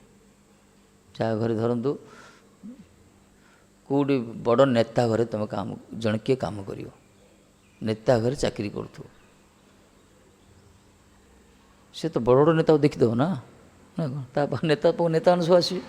ଧରନ୍ତୁ ଗୋଟେ ହଲିଉଡ଼ ବଲିଉଡ଼ର, ଆମର ଗୋଟେ ଗାଁ ପାଖରେ, ମୁଁ ପୂର୍ବାଶ୍ରର କଥା କହୁଛି, ଚନ୍ଦ୍ରାଶର ଗୋଟେ ସାଙ୍ଗ ଥିଲା, ତା'ର ସେ ବାଢ଼େଇ କାମ କରେ, ମୋ କ୍ଲାସମେଟ୍ଟା, ସେ ଭଲ ପିଲାଟା, ଭଲ ଟ୍ୟାଲେଣ୍ଟ, ବ୍ରିଲିଏଣ୍ଟ। ସେ ବାଢ଼େଇ କାମ କରେ। ସେ କ'ଣ କରୁଥିଲା, ବିଜୟ ମହାନ୍ତିର ଘରେ କାମ କରୁଥିଲା। ସେ ଆସିଲେ ବେଳେ ଲୋକ କୁହେ, ମୁଁ ସେତେବେଳେ ଷ୍ଟାର୍ ଦେଖିବାକୁ ଟିକେ ଲୋଭ ନା, ହେଲେ ବିଜୟ ମହାନ୍ତି ଦେଖୁଛୁ, ଆରେ ତା ଘରେ କାମ କରୁଛୁ ପୁରା, ଆମେ ପଇସା ଦେଉଛନ୍ତି, ସେ ପୁରା ରୁମ୍ ଗୋଟେ ଦେଇ ଦେଇଛନ୍ତି। ବିଜୟ ମହାନ୍ତି କ'ଣ, ଉତ୍ତମ କ'ଣ, ଅପରାଜିତା କ'ଣ, ମହେଶ୍ୱତା କ'ଣ, ସବୁ ଯାକ ତା ଘରେ ଆମେ ଦେଖୁଛୁ। ମୁଁ କହିଲି ବଢ଼ିଆ ଭାଇ, ତା ବଡ଼ ଘରେ କାମ କଲେ ଏଇଟା ଲାଭ। କହିବାର ଥିଲା, ସେମିତି ଭକ୍ତ ଘରେ ଯିଏ କାମ କରିବ, ଭଗବାନ ତ ନିତ୍ୟ ବିରାଜମାନ ନା, ସେଠି ଶ୍ରୀବାସ ଅଙ୍ଗନରେ ମହାପୁରୁଷ ସବୁବେଳେ ବିଳାସ କରୁଛନ୍ତି, ତ ଅନାୟାସରେ ଦର୍ଶନ ହେଇଗଲା। ଏଥିପାଇଁ ଭକ୍ତ ଘରେ ହିଁ, ଭଲେ ଆମେ ଯଦି ଭକ୍ତ ହେବା ଅଲଗା କଥା, ଯଦି ନା ଗୋଟେ ଭକ୍ତର ସଙ୍ଗ ରହିବା ଦରକାର, ଭକ୍ତ ସହିତ ସଂସ୍କୃତ ଦରକାର। ଭଲେ ସିଏ ଭଜନ ଯୋଉମାନେ କରୁଛନ୍ତି ସେମାନଙ୍କ ସାନ୍ନିଧ୍ୟରେ, କିନ୍ତୁ ଅଭିମାନୀ ଅହଙ୍କାରୀ ଏଇ ତ୍ରିତାପ ବିଷୟ ଭିତରେ ଡୁବିଥିବା ଏହି ଲୋକମାନଙ୍କ ସହିତ ସଙ୍ଗ ଲାଭ କଲେ କିଛି ମୂଲ୍ୟ ହେବନି। ବରଂ ଶ୍ରୀଅକ୍ଷର ବିବର୍ଜିତ ନିର୍ଭାନୀ ଭକ୍ତମାନଙ୍କ ସଙ୍ଗ ଲାଭ କଲେ ଆନନ୍ଦ। ଏଥିପାଇଁ କହୁଛନ୍ତି ଶ୍ରୀବାସଙ୍କର କିଙ୍କରୀ ଅନାୟାସୀ ସେହି ପରମ ଦୁର୍ଲଭ ବସ୍ତୁ ଦର୍ଶନ କରତେ ସମର୍ଥ ହେଲା, ଦର୍ଶନ କରିବା ସମର୍ଥ ହେଇଗଲା, ଭଗବାନଙ୍କୁ ଦର୍ଶନ ହେଇଗଲା ଅନାୟାସରେ, ଚେଷ୍ଟା କରିବାକୁ ପଡ଼ିଲାନି। ବ୍ରହ୍ମା ଶଙ୍କର ଆଜି ଅପେକ୍ଷା କରିବାକୁ ପଡ଼ୁଥିଲା, ବ୍ରହ୍ମାକୁ ଅପେକ୍ଷା କରିବାକୁ ପଡ଼ିଲା, ଠାକୁରଜୀଙ୍କ ଚରଣ ଦେଲା, ସେ ଦୌତ କଲେ ସିଏ। କିନ୍ତୁ ଦୁଃଖିତ ପୁରା ସବୁ ମାଠିଆ ଗରା ଗରା ପାଣି ଆଣି ଢାଳିଦେଲେ ମହାପ୍ରଭୁ ଚରଣରେ। କୃପା ନା, ତାଙ୍କର ଖାଲି କିଙ୍କରୀ ଭକ୍ତ ଘରେ ସେବା କରିଥିଲେ, ଏତିକି ଫଳ ମିଳିଲା ତାଙ୍କୁ। ଯେଉଁ ବସ୍ତୁ ଦର୍ଶନ କରିବା ପାଇଁ ସବୁ ପ୍ରଜାପତି ମାନେ, ମହାନ ବିଭୂତି ମାନେ ତପସ୍ୟାରତ, କଳ୍ପ କଳ୍ପ ଧରି, ଯୁଗ ଯୁଗାନ୍ତର ଧରି, ନାଇଁ କ'ଣ? କିନ୍ତୁ ସେଇ ବସ୍ତୁକୁ ଏମାନେ ଅନାୟାସରେ ଦର୍ଶନ କରିପାରୁଛନ୍ତି, ଭଗବାନଙ୍କର ଭଜନ କରିକରି, ଭଗବାନଙ୍କର ଭକ୍ତମାନଙ୍କ ସେବା କରିକରି। ଏଥିପାଇଁ ଭକ୍ତ ସେବାର ମୂଲ୍ୟ ବି ଅଦ୍ଭୁତ ମୂଲ୍ୟ। କୃଷ୍ଣ କାର୍ଷ୍ଣ, ବିଷ୍ଣୁ ବୈଷ୍ଣବ, ଭଗବାନ ଭକ୍ତ, ଯେଉଁମାନେ ଖାଲି ଭଗବାନଙ୍କୁ କେନ୍ଦ୍ର କରି ସବୁ କରୁଛନ୍ତି, ସେମାନଙ୍କୁ କନିଷ୍ଠ ଭକ୍ତ କୁହାଗଲା ଶାସ୍ତ୍ର ଅନୁସାରେ। ଭଗବାନଙ୍କର ଛଡ଼ା ଯେଉଁମାନେ ଭକ୍ତମାନଙ୍କ ପ୍ରତି ଗୁରୁତ୍ୱାରୋପ ଦେଉଛନ୍ତି, ଭକ୍ତମାନଙ୍କର ସୁଖ, ତାଙ୍କରି ସେବା, ତାର ମହତ୍ଵ ଭଗବାନ ଜଲ୍ଦି ପ୍ରୀତିଭାଜନ ହୁଅନ୍ତି, ଜଲ୍ଦି ପ୍ରସନ୍ନ ହେଇଯାଆନ୍ତି। ମାନେ ଭଗବାନଙ୍କ କେତେ କୃପା ଦେଖ।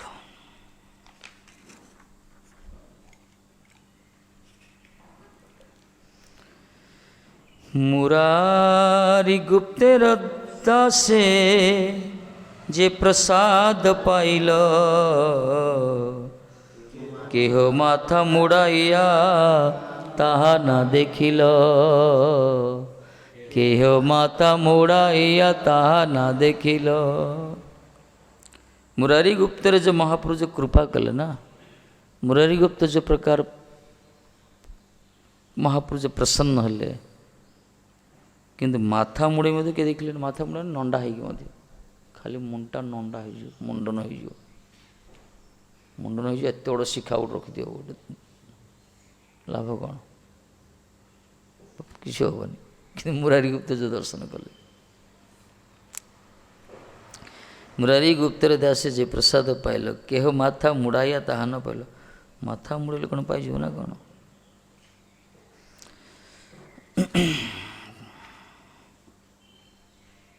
एटा अनुमान आमर तो गौड़ी धारा प्रपात नियम कर पूर्ण को माथा नंदन हवा एटा तो अलग कथा।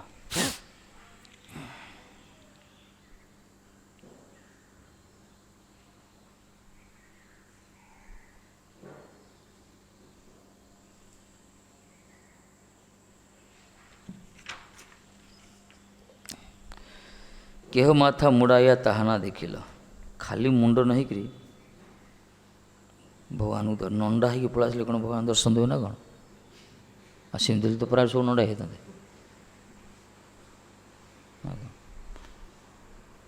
सेमती नुहे। धने कुले पांडिते चैतन्य नाई पाइबा केवल भक्तिर वश चैतन्य गोसाई इम्पोर्टेंट। धने कुले पांडिते चैतन्य नाही पाई केवल भक्तिर वश चैतन्य गोसाई भक्तिर वश चैतन्य गोसाई। धने कुले पांडित्य चैतन्य ना पाई कहले धन जन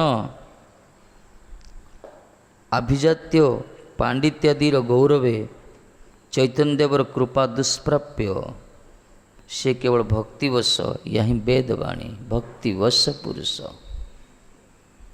भक्तिवश पुरुष भक्ति द्वारा तांको जानी हुए।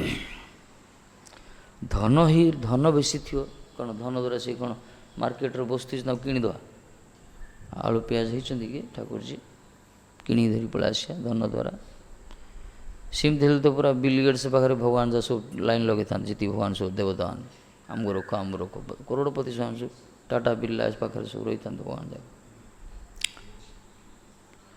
कूले कूलर थी उच्च वंश हो कूलर थे भगवान रही था उच्च कूलर ब्राह्मण घर पाख भितर था पद बाहन था सब ब्राह्मण घर भितर सब ठाकुर पढ़ी था आज जीवन कही था उच्च कूलर पांडित्य जिते सब डिलीट कर सब हो सब एमफिल कर सर्टिफिकेट सहित भगवान पूरा आटाच ही पड़े था पाख सहित आ सब कड़े आसी न भगवान मैंने भगवान को पाइबे नहीं या द्वारा जागतिक बुद्धि द्वारा हेनी ये कुंती जी कहले ना कौन कहले कुंती श्लोक को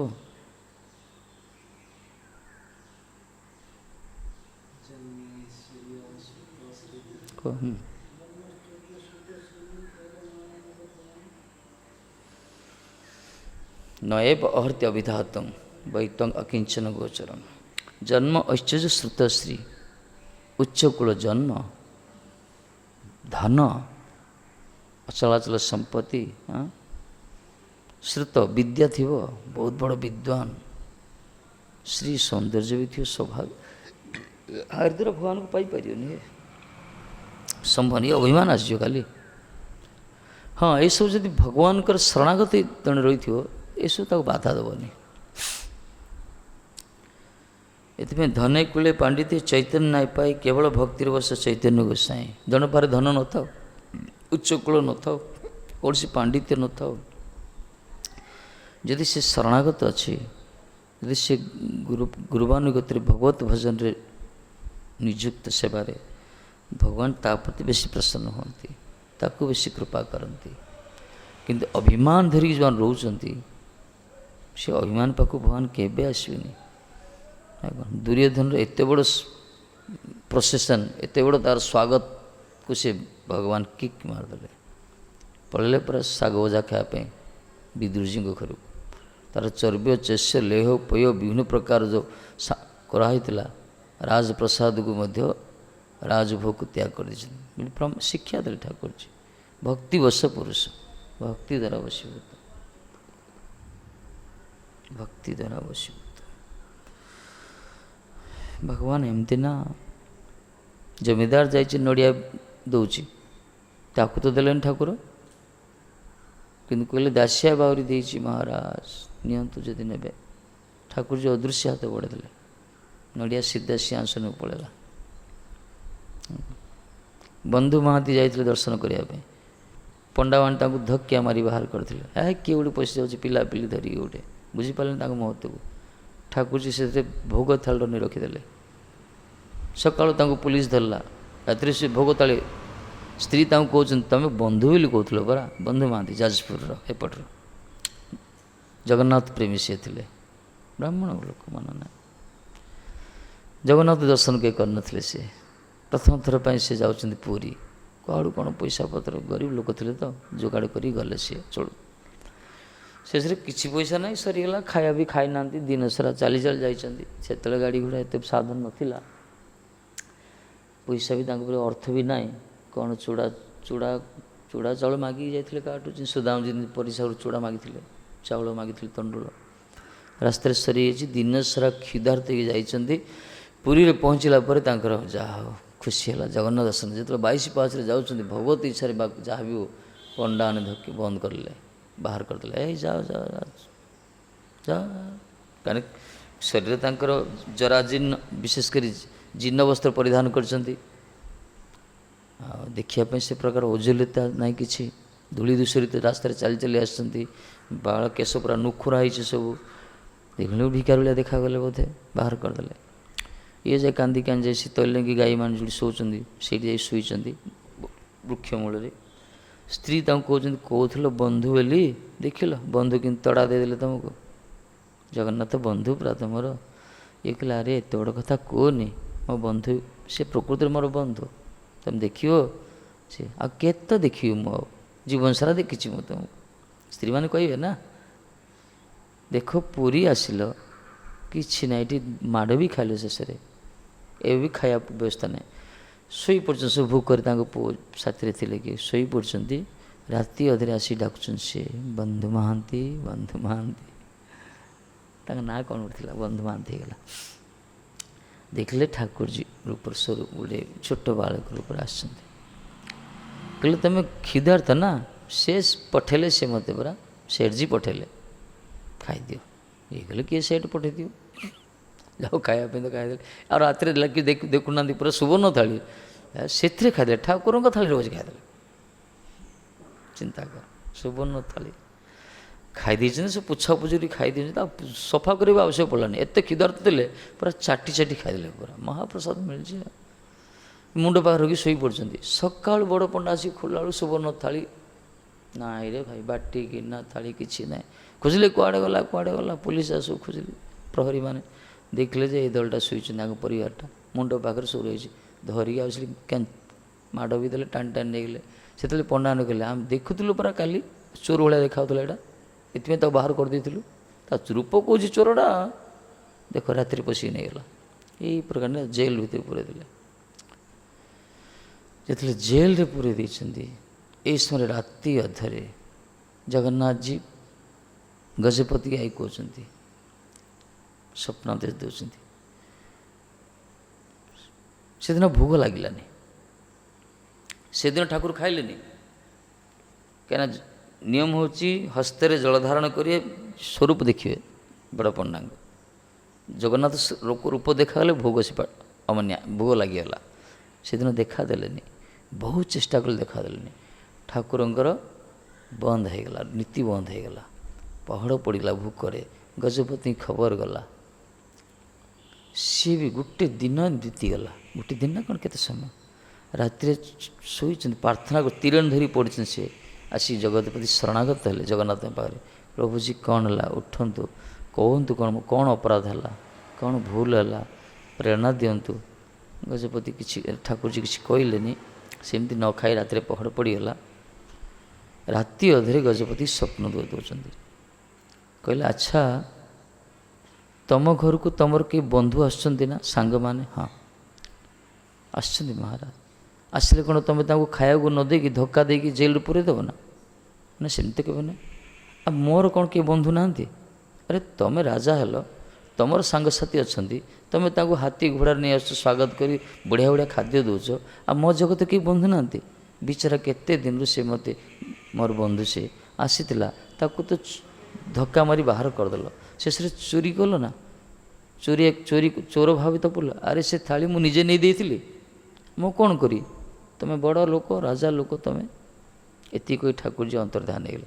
ଗଜପତି ସାଙ୍ଗେ ସାଙ୍ଗେ ଆସିଲେ, ବଡ଼ ପଣ୍ଡାକୁ ଧରିଲେ, ପହଡ଼ ଖୋଲାଗଲା। ପହଡ଼ ଖୋଲିଲେ କ'ଣ, ଦାନ୍ତ ବି ଠାକୁରଜୀ କିଛି ଶୁଣିଲେ, ଦାନ୍ତ ଘଷି ନାହାନ୍ତି, କିଛି ନାହିଁ। ବନ୍ଧୁ ମହାନ୍ତି ପାଖକୁ ଗଲେ, ସକାଳୁ ସକାଳୁ ପ୍ରଣାମ କଲେ, ବଡ଼ ପଣ୍ଡା କଲେ, ତାଙ୍କ ହାତ ଧରି କ୍ଷମା ମାଗିଲେ, ତାଙ୍କୁ ପୁରା ସବାରରେ ବସେଇକି ଆଣିଛନ୍ତି। ସିଧା ଗଜପତି ଗୋଟେ ପଟେ ହାତ ଧରିଲେ, ବଡ଼ ପଣ୍ଡା ଗୋଟେ ପଟେ ହାତ ଧରିଲେ, 22 ପାହାଚରେ ଚଲେଇ ଚାଲିଲେ। ଯେଉଁ 22 ପାହାଚରେ ତାଙ୍କୁ ଧକ୍କା ଦିଆଯାଇଥିଲା, ସେଇ 22 ପାହାଚରେ ଆଜି ସ୍ୱୟଂ ଦୁଇ ଜଣ ସ୍ୱରୂପ, ଜଗନ୍ନାଥଙ୍କ ଦୁଇଟା ସ୍ୱରୂପ ନା, ଗଜପତି ଚଳନ୍ତି ଜଗନ୍ନାଥ, ଇଏ ବଡ଼ ପଣ୍ଡା ସେବକ ନା, ଧରିଦେଇ ଯାଉଛନ୍ତି। ଇଏ ଯେ କାନ୍ଦୁଛନ୍ତି। ଜଗନ୍ନାଥ ପାଖକୁ ନେଇକି ପହଡ଼ ଖୋଲାଗଲା। କହିଲେ, ଗଜପତି କହୁଛନ୍ତି ଦେଖ, ଆପଣ ହିଁ ଠାକୁରଜୀଙ୍କୁ ଆଜି ଦାନ୍ତ ଘଷି ନାହାନ୍ତି, କିଛି ସ୍ନାନ ବି କରିନାହାନ୍ତି, କୌଣସି ତାଙ୍କର ଜଳଯୋଗ ବ୍ୟବସ୍ଥା ହେଇନି, କିଛି ନିତ୍ୟକର୍ମ ହେଇନି, ପୁରା ଅଭିମାନରେ ବସିଛନ୍ତି ଠାକୁରଜୀ, ଆପଣ ଯାଆନ୍ତୁ କରନ୍ତୁ। ଇଏ ଭିତରେ ପ୍ରବେଶ କଲେ, ପହଡ଼ ପଡ଼ିଗଲା। ଗଜପତି ବାହାରେ ରହିଲେ, ବଡ଼ ପଣ୍ଡା ବାହାରେ ରହିଲେ। ବନ୍ଧୁ ମହାନ୍ତି ସେ କଥା ହେଉଛନ୍ତି ଠାକୁରଜୀଙ୍କ ସହିତ, ପ୍ରଭୁ ଏତେ ସବୁ କରିବାର କ'ଣ ଆବଶ୍ୟକ ଥିଲା? ଆପଣ କେତେ ବଡ଼ ଲୋକ, ଜଗତର ନାଥ ଆପଣ।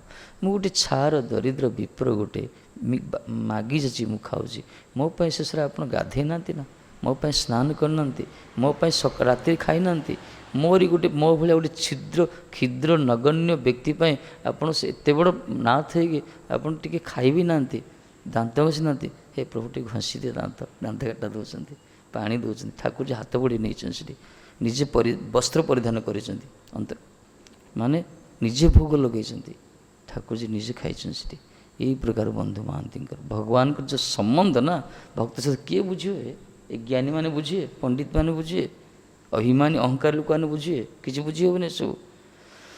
ସେଥିପାଇଁ ଶରଣାଗତ ଦରକାର, ସରଳତା ଦରକାର।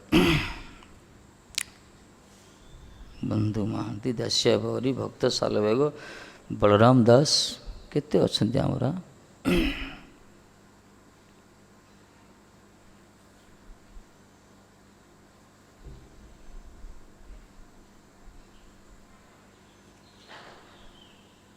କ'ଣ ହେଲା, କ'ଣ ହେଇଗଲା?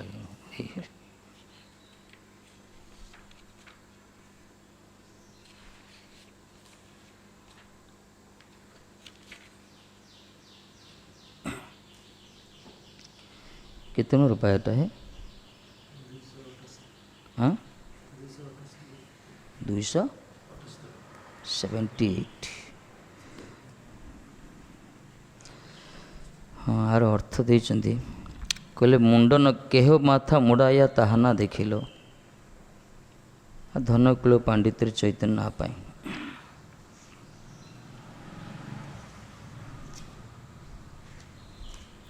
कहले प्रायश्चितादि निरत जनगण मस्तक मुंडन करिया अथवा ब्रह्मचारी और जतिगण केशादि बपन करिया जे सौभाग्य लाभ करते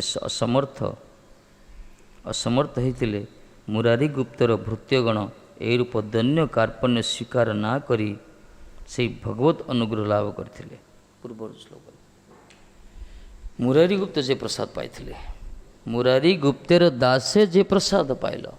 मुरारी गुप्त तो नित्य सिद्ध परिकर, तांकरी घर सेवक माने, तांकरी घर दास माने, से माने भी जो कृपा प्राप्त हेले, भगवत दर्शन कले, ये मथा मुड़ेगिरी मुंडन हो गया लोक भी माने पाई ना। ज्योति माने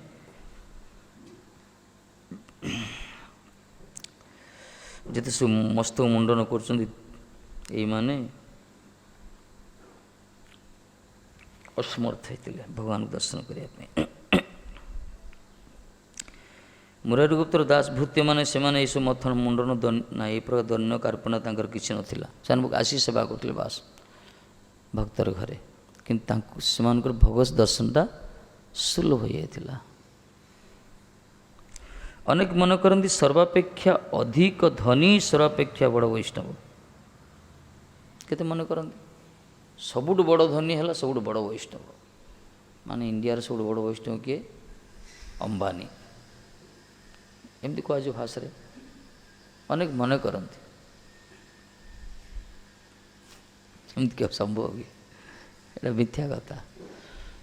ଧନେ ତୁମେ ଧନେ କୁଳେ ପାଣ୍ଡିତ୍ୟ ଚୈତନ୍ୟ ନାହିଁ ପାଇ। ତାପରେ ଭକ୍ତି ବସେ କେବଳ ଭକ୍ତିର ବସ ଚୈତନ୍ୟ ଗୋସାଇଁ। ବା ଯେଉଁମାନେ ମନେ କରୁଛନ୍ତି ଧନ ଦ୍ୱାରା ଭଗବାନ ବଡ଼ ବୈଷ୍ଣବ, ଯାହାର ଯେତେ ଧନୀ ସେ ସେତେ ବଡ଼ ବୈଷ୍ଣବ। ଯାହାର ଯେତେ ବଡ଼ ବିଲ୍ଡିଂ ଥିବ ତାକୁ ସେତେ ବଡ଼ ଧନୀ କୁହାଯିବ। ଆଜିକାଲି ବିଚାର ନା ଏମିତି, ଏଇଟା ଜଗତର ବିଚାର। ଯାହାର ଯେମିତି ଘରଟା ଦେଖି ଜଣେ ବିଚାର କରିପାରେ, ହଁ ଏଇଟା ଧନୀ ଲୋକଟା ହେଇଥିବ, ତାର ଗେଟ୍, ତାର ଘରର ବିଲ୍ଡିଂ, ତା ଭିତରେ ଥିବା ଗାଡ଼ି ଘୋଡ଼ା କୁକୁର ଏସବୁ ଦେଖିଲେ ବିଚାର କରି ବଡ଼ ଧନୀ ହେଇଥିବ। କିନ୍ତୁ ଏସବୁ ଦେଖିକି କ'ଣ ପରମାର୍ଥକୁ ନିର୍ଣ୍ଣୟ କରିବ କି? ସମ୍ଭବ ନାହିଁ। ପରମାର୍ଥକୁ କାଲକୁଲେସନ୍ କରିବା ପାଇଁ ଏସବୁ ଆବଶ୍ୟକତା ନାହିଁ, ଏଠି ଜଣାପଡ଼ିବ। ସୁଦାମଜୀଙ୍କ ପାଖରେ କ'ଣ ଥିଲା କି? ସୁଦାମଙ୍କ ପାଖରେ କ'ଣ ଥିଲା? ଭକ୍ତ ସୁଦାମ ପାଖରେ କିଛି ନଥିଲା। ତଣ୍ଡୁଳଟେ କେବେ ନଥିଲା ସାଙ୍ଗକୁ ଦେବା ପାଇଁ। ପଡ଼ିଶା ଘରୁ ମାଗିକି ଆଣିଥିଲେ ମାତାଜୀ। କିନ୍ତୁ ଯେତେବେଳେ ସେ ଫେରିଲେ, ଏ ବି ଦେଇ ତ ନାହାନ୍ତି, ଏ ଲଜ୍ଜିତ ହେଇଗଲେ, ଠାକୁରଜୀକି ପ୍ରଦାନ ହିଁ କରିପାରିଲେନି। ସେ ତ ଜବରଦସ୍ତ ତାଙ୍କୁ ଟାଣିଲା। ଆରେ କେତେ ସୁନ୍ଦର ମାତାଜୀ ଦେଇଛନ୍ତି, ଆଣନ୍ତି। ଠାକୁରଜୀ ତ ଭକ୍ତର ପ୍ରସାଦ ପ୍ରଭୁ ବାର ବାର ଖାଏ, ଅଭକ୍ତର ପ୍ରସାଦେ ଓଲଟି ନାଚାଏ। ରଘୁନାଥ ଗୋସାଇଙ୍କର ସେ ମାଡ଼ ଅନ୍ନ ଯେଉଁ ରଖିଥିଲେ ନା, ସେ ଅନ୍ନ ଖାଉଥିଲେ ନା, ଲୁଣ ଟିକେ ପକାଇ ଦେଉଥିଲେ। ସେ ଦକ୍ଷିଣ ଦ୍ୱାର ବୋଧେ ସେ ଯେଉଁ ଠାକୁରଜୀଙ୍କର ପେଜଗଳା ଅନ୍ନ ସବୁ ରହୁଥିଲା, ସେଠି ଭିତରୁ ଝାଙ୍କି ଝାଙ୍କି ସେ ନେଉଥିଲେ। ପେଜଗଳା ଅନ୍ନ ଯେ ଆସୁଛି, ଯେଉଁ ପେଜ ସେଥିରୁ ଯେଉଁ ପେଜ ସହିତ କିଛି ଅନ୍ନ ପଳେଇ ଆସେ, ସେ କୁଣ୍ଡରେ ସେ ଷ୍ଟକ୍ ହେଇଥିଲା। ରଘୁନାଥ ଗୋସାଇଁ କ'ଣ କରୁଥିଲେ, ସେଥିରୁ ଭାତ କରିକି ସବୁ ନେଉଥିଲେ। ସେଟା ଷ୍ଟକ୍ ହେଇଥିବ 4 ଦିନରେ, 5 ଦିନରେ, 10 ଦିନରେ, ମାସରେ। ସେସବୁ ନେଇକି ଗୋଟେ ମଟକା ଭିତରେ ରଖୁଥିଲେ, ଲୁଣ ଟିକେ ରଖିଥିଲେ। ଯେ ଭଜନ ଦିନ ଯାହା ଭଜନ କରୁଥିଲେ, ଯେତେବେଳେ ତାଙ୍କୁ କ୍ଷିଦା ହେବ, ସେଥିରୁ ଯିଏ ଲୁଣ ଟିକେ ପଡ଼ି ପଖାଳ ଟିକେ ଖାଇଦେବେ। ଏଇ ପ୍ରକାର ମହାପୁରୁ ଆସିକି କହିଲେ, ତୁମେ ଶୁଣିଲେ ଯେତେବେଳେ କହିଲେ ବଢ଼ିଆ ବଢ଼ିଆ ଜିନିଷ ଖାଉଛ, ଏତେ ସୁନ୍ଦର ପ୍ରସାଦ ପାଉଛ ରଘୁନାଥ, ମୋତେ ଦେଉନ? ଖାଇଲେ ବର ଥରେ ଖାଇଛନ୍ତି, ଦ୍ୱିତୀୟ ଥର ଖାଇଲା ବେଳକୁ ରୁକ୍ମିଣୀ ଯେମିତି ସୁଦାଙ୍କ ପାଖରୁ ଠାକୁର ଯେତେବେଳେ ଦ୍ୱିତୀୟ ଥର ଭକ୍ଷଣ କରିଛନ୍ତି ତଣ୍ଡୁଳ, ରୁକ୍ମିଣୀ ଯେମିତି ହାତ ଧରିଲେ, ରଘୁନାଥ ବି ହାତ ଦେଲେ, ପ୍ରଭୁ ଏସବୁ ଆପଣ ପାଇଁ ନୁହେଁ, ପ୍ରଭୁ ବନ୍ଦ କରନ୍ତୁ। ଭଗବାନ ଭକ୍ତର ଇଏ କହନ୍ତି, ଭାବଟା ଦେଖନ୍ତି, ତାର ଅନନ୍ୟ ସେବା ପରିପାଟ ଦେଖନ୍ତି। ଭକ୍ତର ପ୍ରସାଦ ପ୍ରଭୁ ଅଭକ୍ତର ପ୍ରସାଦ ଓଲଟି ନାଚାଏ। ଏଥିପାଇଁ ଯେଉଁମାନେ ଭାବୁଛନ୍ତି ବଡ଼ ଧନୀମାନେ ବଡ଼ ବୈଷ୍ଣବ, କେହ ମନେ କରନ୍ତି ଆଭିଜାତ୍ୟ ସମ୍ପନ୍ନ କୁଲେର ଅଗ୍ରଣୀ ହୋଇତେ ପାରିଲେ ହିଁ ଶ୍ରୀ ଚୈତନ୍ୟର ଅନୁଗ୍ରହ ଲାଭ କରାଯାଏ। ଆଭିଜାତ୍ୟ କୁଳ, ଯେଉଁ ପରିବାର ଖାନଦାନ ଅଛି, ଆଭିଜାତ୍ୟ ରହିଛି, ନାଁ ଅଛି ବଂଶର, ନା କ'ଣ? ଜମିଦାର ବଂଶରେ ଜନ୍ମ ହେଇଥିବ, ରଜା ପରିବାର ଜନ୍ମ ହେଇଥିବ, ନହେଲେ ଗୋଟେ ବଡ଼ ନେତା ପରିବାର, ସିଏମ୍ ପରିବାର, ପିଏମ୍ ପରିବାର ଜନ୍ମ ହେଇଥିବ, ଆଭିଜାତ୍ୟ ଧନାଢ଼୍ୟ ବୋଲେ ସେଥିରେ ହେଇଯିବ, ମିଳିଯିବ। ଠାକୁରଜୀ କେତେ ମନେ କରନ୍ତି, ଶ୍ରୀ ଚୈତନ୍ୟ ମହାପ୍ରଭୁ କୃପା ପାଇଯିବ। କି ଆଉ କିଏ ମନେ କରନ୍ତି ଶାସ୍ତ୍ରରେ ବିପୁଳ ଅଧିକାର ଲାଭ କଲେ ହିଁ ଶ୍ରୀ ଚୈତନ୍ୟଦେବকে ବାନ୍ଧା କରାଯାଏ। ଯଦି ଜଣେ ଶାସ୍ତ୍ର ଜ୍ଞାନ ଥିବ, ଶାସ୍ତ୍ର ପାଟିରୁ ବାହାରିଲେ ଖାଲି ସଂସ୍କୃତି ବାହାରିବ। ପୂଜ୍ୟପାଦ ବିଷ୍ଣୁ କୁହନ୍ତି ପରା, ମଥୁରାରୁ ଗୋଟେ ଥିଲା ହେ ପଣ୍ଡିତ ଗୋଟେ ନା କ'ଣ ଗୋଟେ, ଏତେ ଶାସ୍ତ୍ର ଜାଣିଲା, ଖାଲି ତ ଶାସ୍ତ୍ର କହିଲେ ସିଏ, ତାଙ୍କ କଥା ଶୁଣିବେ କିଏ? ଏତେ ଶାସ୍ତ୍ର ବ୍ୟାଖ୍ୟା ବିତ୍ପତ୍ତି କିଏ ଶୁଣିବେ? ଆଜି ଲୋକଟା ଜାଣିଛନ୍ତି, ବାନ୍ତି ନ ଗଲେ ମୁଣ୍ଡ ଖରାପ ହୋଇଯିବ, ମୁଣ୍ଡ ଭିତରେ ସବୁ ଥିବ। ତେଣୁ ସେ ଗୋଟେ ତାଳ ଗଛ ଉପରେ ଚଢ଼ିଯାର, खूब बड़ बिल्डिंग ऊपर चढ़ी जोर चित्कार कर शास्त्र जाब कीर्तन हाँ climb on the palm tree and reciting loudly the scripture ये हूँ शास्त्र कह अर्थ ए प्रकार तेणु शास्त्र भी बेसी जानीदे चैतन्य को बांधी हेनी धन थिले महाप्रभु को परम वैष्णव होनी अभिजात कुल जन्म होते सी भी भगवान अनुकृपा प्राप्त हो पारनि किंतु यही सकल प्रापंचिक गरिमार द्वारा श्री चैतन्य देव के कखनी बांधा है ना यही सब प्रापंचिक गरिमा जागतिक गौरव द्वारा भगवान को बांधी हेनी से तो भकत भाव रे बंधा आम गाँचे ना भक्ति रे बंधा ठाकुर जी भक्ति भक्ति रे बंधा प्रीति रे बंधा सी केते केते भक्तों चरित्र अच्छी बांकी बाहर की सेवा कर पूजारी माने आरती करते कौन करते श्रृंगार आसीगले गोटे से बनारस दक्षिण भारत ना किए गोटे विप्रदेव दी जन आसिले स्वामी स्त्री प्रथम थर पर बांकी बाहर देखा शगड़े आसते शकट जान केते दिन लगी चिंता कर कौटे कौटे आस दर्शन कले कि समय कम थिला जीवा पड़ो दी दिन 3 दिन आसले जो फेरुंट विप्रदेव इच्छा नाला जावाई से भक्तर कांदी कांदी फेरुंट आसी शगड़ सकाट जन बसिले कि समय देखा बांकी उल्ली पड़े से आसी से शगड़ ऊपर चढ़ी पड़े चल बाबा तुम साथ चल मुझे भी ले लो पूजा आसी पर्दा खोल देख बांकी बाहर जी नहांती गले गुआड़े ठाकुर जी से लोक समागम देखले ना नहीं गोटे ब्राह्मण देवता आसी स्वामी स्त्री 3-4 दिन ये पड़ी रोते जहाँ प्रसाद देले खाऊले दिन देखले कांदुले से बोधे पड़े साथ पड़े कि अरे जाओ अनुसंधान कर दौड़े मैंने घोड़ारे कल देख किस दूर जाइए देखले ठाकुर जी कूड़े बही कहले भाई ठाकुर जी डाकिले पलि आसे ठाकुर जी मुंड लाउन डाकुं तुति कर कहीं आसवे शेष से निरूपा हो गले से ब्राह्मण दंपति की नेले कहले आसतु आपण आम घर देवु बास प्रसाद सब पाइबे आप सब दर्शन करेंगे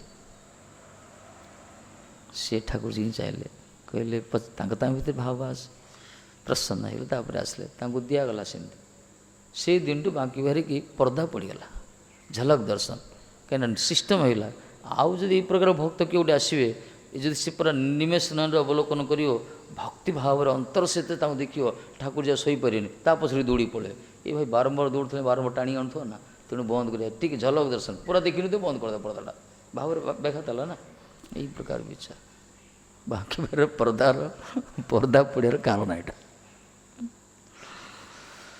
एमती सी भक्त भी भगवान भी भक्त को छाड़ी रही पारती नहीं भक्त सरल भक्त को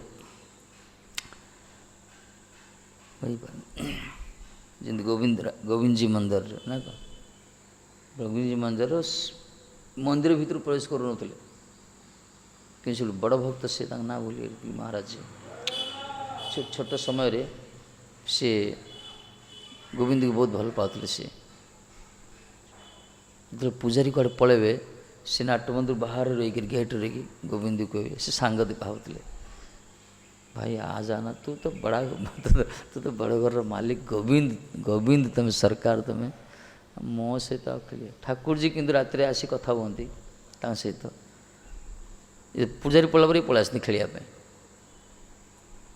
ये खेल बहुत थर खेल खेलुव सी गुली बाली खेल ये कौन आली खेल काच बाटी जाओ कहते आली आली खेलुए से पूजारी केथर गाली दे भाग जा यहीं से क्या ये खेलने का मैदान है क्या तेरा जा भाग तो ये जैसे सामने खेलु छुटिया छुआटा ना ठाकुर जी कि भल पाते आपको सांग भाया देखते ये बेले डाकती गोमी आ जा ना अरे आ मुझे कोई मैंने किए साथी मिलू थे मोर तो बिना कई साथी ना तुम बिना तुम्हें आसीज ना मुझे जाने तुम बहुत बड़ लोक घर पुओ तथापि आस ना ठाकुर जी चिंता कले केतल जी थोड़े पड़ा आसिले पूजारी पलि खेल एमती मस्ती हो गले भोग दवा टाइम गला से भूली जो पूजारे से घंटा बाड़े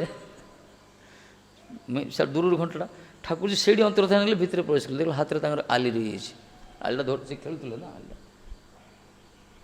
आली रही अच्छी ठाकुर जी पूजा कले ये जे चिल्लु जे मेरा आली ये गरीब कहले मो आलीटा तो धरी पड़ो दे दे दे दियो दियो दियो दियो ना पूजारी कहला कौनटा कौच ना मो आलीटा नहीं गला परा तो आलीटा किए नहीं गला किए नहीं गला तुम भीतर जाओ बसी जाओ आरती कर सी नहीं गला मुंडा खराब ना कौन एटा जाई देखला जे आली अच्छी से ठाकुर जी हाथ में पूजारी बुझीपारन अनुभव कला अरे वास्तव स्नेह पचारे अच्छा लाला क्या हो रहा है से सब कहले मुझे प्रतिदिन आसे सहित खेले सी मो सहित आसी खेलती तुम्हें सीना मत पिटापिटी कर घोड़ी दियो कि मुझे बिना रही पारे अब मोपाई ठाकुर भी काँ तुम ठाकुर सी मो सांग मोपाई सी भी कांचती मत प्राय कहते पूजाटा पड़ेगा पर आसी अपेक्षा कर अरे तो जरा इंतजार कर ये पूजारी भाई कांदी पड़ा आलिंगन कले स्पर्श कर नुले आलिंगन कले वाह ठीक है आज से तेरा मैदान खुला है तो जिते इच्छा से खेलचु खेले तो पर्दा पड़ोनी पर्दा खुलला पूरा तेरा गोविंद तू जाने भाव दरकार ना ये वस्तु पाइपर धनर अभिमान विद्यार अभिमान रूपर अभिमान ऐश्वर्यर आभिजातिर ये सब थे कि प्राप्त हेनी से मेचे जानती कौतु अलग कथा एथिपाई प्रापंचिक परिमाण द्वारा चैतन्य को केबे प्राप्त हेनी एगुली ना एसब नथिले मध्य ऐकांतिक भक्तिर प्रभाव चैतन्य भक्त प्रेम बांधी हो जाती एसब न था कि ऐकांतिक प्रेम थी अनन्य शरणागत थी एकमात्र तांको ही भजन कर भल पाइब बास दूसरा ना कही मीरा जी कहला मोर गिरिधारी गोपाल तमें ही बास आउ दुस्त्य कई ना मो जीवन में यही प्रकार जो मैंने कुंज बेहरी आमर सर्वस्व माधव ही सर्वस्व आ कई ना यही प्रकार भावना जब आसीज अंतर्सत भल पाइब देखियो ठाकुर जी निश्चय ठाकुर जी सहित तार किसी लीला आस्वादन हम यही मैटर ही हम हेनी कहीं कहीं से प्रीतिर बंधा पर भक्त प्रेम बंधा सी कौन सी जगतर पार्थिव वस्तु बांधी हमें जहाँ भीतर प्रेम अच्छी ताकर कौन अभाव अच्छी कहती किसी अभाव अच्छे विश्वकर्मा को ऑर्डर देदेले आदेश करदे गोटे राति भितर द्वारका नगरी कर दी पड़ेगा से मंदिरटा कर बड़ कामड़ा करदे चिंता कर जदि भावी अभिमान करिया मु गोटे करदेली ना मंदिर गोटे आम मूर्ख कई ना गुरुवर्ग कर निरभिमान रे जगतर कल्याण पाई ठाकुर जी प्रतिष्ठा विग्रह प्रति जगतर कल्याण हम किसी सेवक आशी सेवा करी यही प्रकार उच्च भावना नहीं कर अभिमानी लोक मानकर विचार अलग किसी अभाव ना तथापि से आमको कृपा करी सुजोग देते सेवार नियुक्त कर सेवार नियुक्त सेवाटा यहाँ आवश्यक किसी ना सुदाम जो फेरिले किछि नथिला देखिले द्वारका सुदाम नगरी गोटे हो चिंता कर सुदाम नगरी हो गला घरटा पैलेस भाई हो भंगा कुड़िया घरटा थिला पूरा राजप्रसाद त्रितल प्रसाद धर्मपत्नी आसन गोटे राजराजेश्वरी भाई आस पूरा बहुमूल्य पोशाक परिधान कर अलंकार सुविध ये चिन्ह पारे क्या घर पड़ा आसिल चिंता करते भगवत कृपार कौन नो या चमत्कार ये सब तो पार्थिव वस्तु तथापि भजन छाड़ना सी ये सब देले दारिद्र्यता को दूर कले किंतु मन भीतर जो अनुराग श्रीकृष्ण प्रति और बढ़ला सीना कमिलानी कि आम मान जब मिलज जदि किसी 10-20 कोटी मिलज कौन हवा कार गति कौन हो से जानती गोविंद जाने ता भाव कौन हम अवश्य जी शरणागत थी गुरुआनुगत सारा ब्रह्मांड ऐश्वर्य देले से भगवान का सेवार ही नियुक्ति कर निजे कि रखी सी टिके गड़बड़िया थी बोले सी काल्कुलेसन कर भाई सारा जीवन होगा गोटे चलो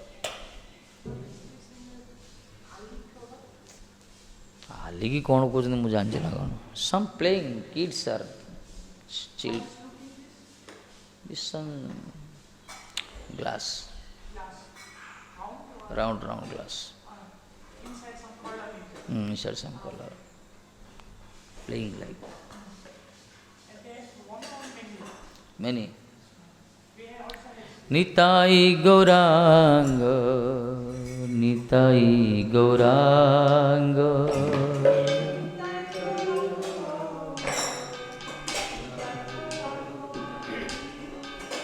Nitai Gauranga Jaya, Nitai Gauranga.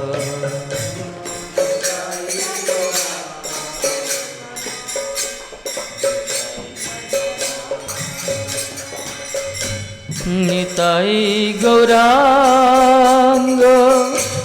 Nitai Gauranga.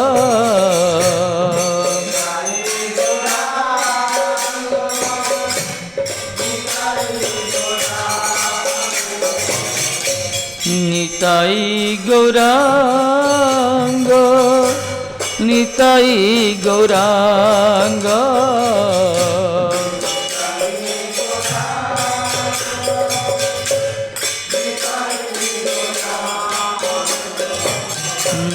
Nitai Gauranga Jaya, Nitai Gauranga.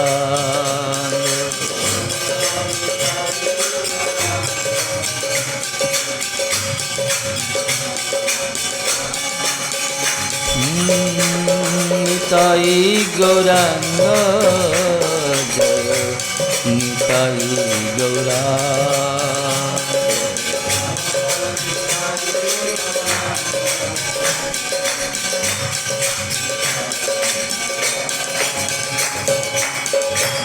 Nitai Gauranga Jaya, Nitai Gauranga.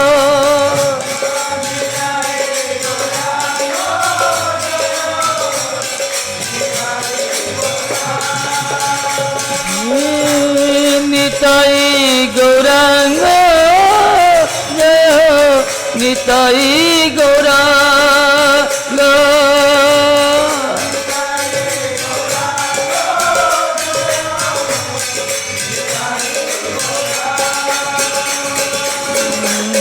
Nitai Gauranga, Nitai Gauranga.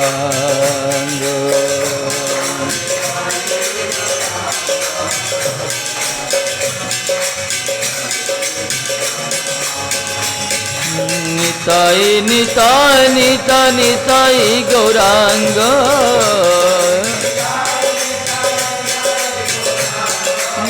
Nitai, Nitai, Nitai, Nitai Gauranga.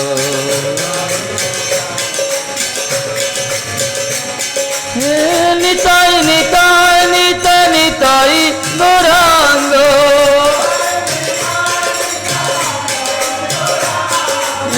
Nitai, Nitai, Nitai, Nitai Gauranga.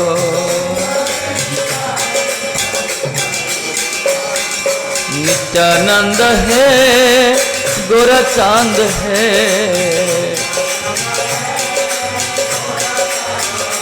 हमार नित्यानंद है गोरा चांद है।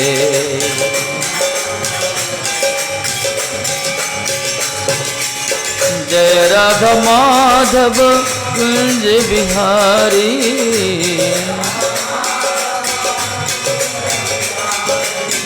हे राधा माधव कुंज बिहारी।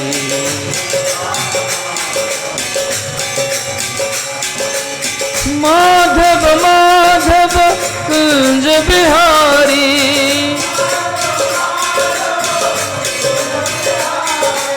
हे राधा माधव कुंज बिहारी।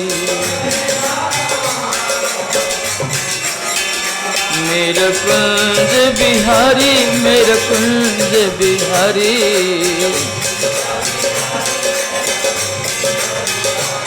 मैं जाओ बलिहारी कुंज बिहारी। हरे कृष्ण कृष्ण कृष्ण हरे हरे, हरे राम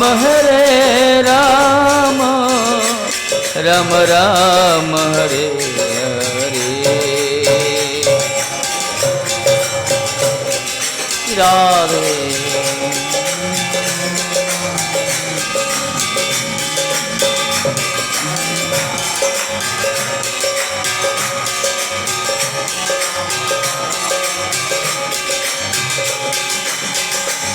हरे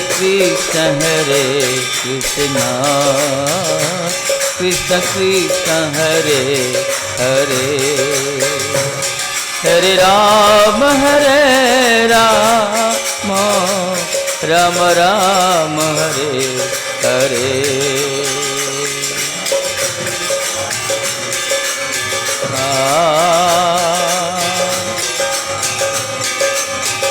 जय हो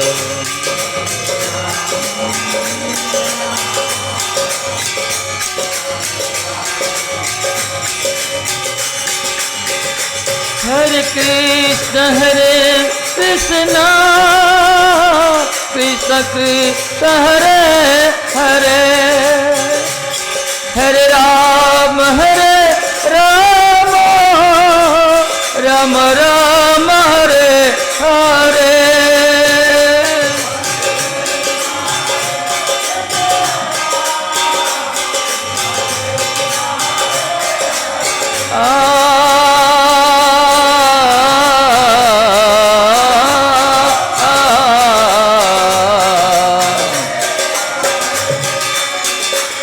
हरे कृष्ण कृष्ण कृष्ण हरे हरे हरे राम राम राम हरे हरे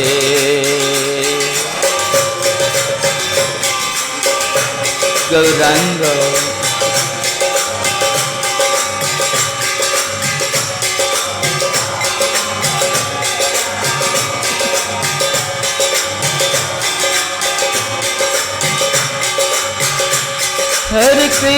हरे कृष्ण कृष्ण कृष्ण हरे हरे हरे राम राम राम हरे हरे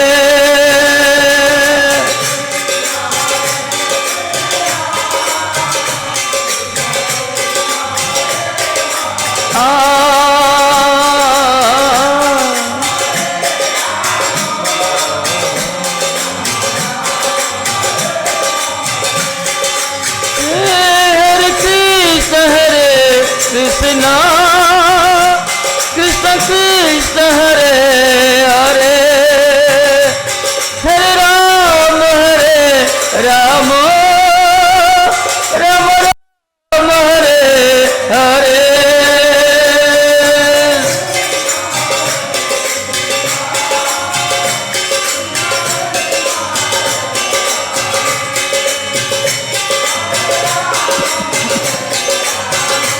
जय हो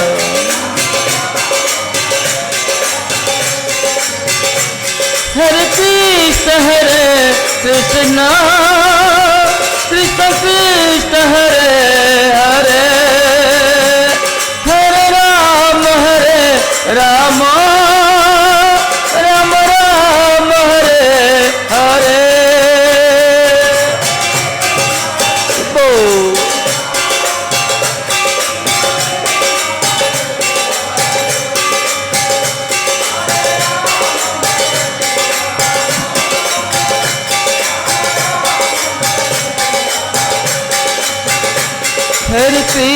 हरे कृष्ण कृष्ण कृष्ण हरे हरे हरे राम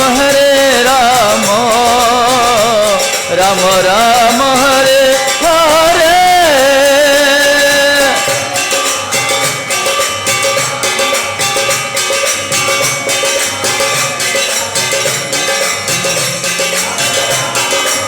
राधे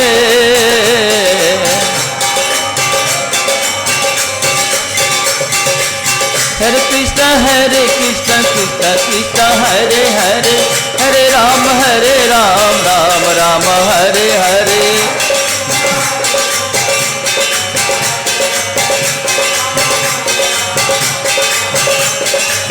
हरे कृष्ण कृष्ण कृष्ण हरे हरे, हरे राम राम राम हरे हरे।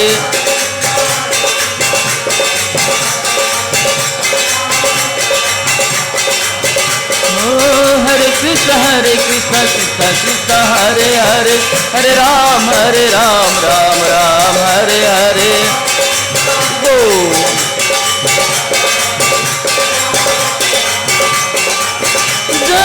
हरे कृष्ण कृष्ण कृष्ण हरे हरे, हरे राम राम राम हरे हरे।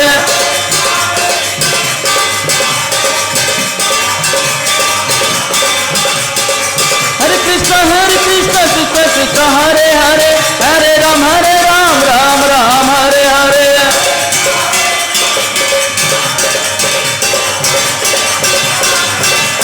हरे कृष्ण कृष्ण कृष्ण हरे हरे, हरे राम राम राम हरे हरे।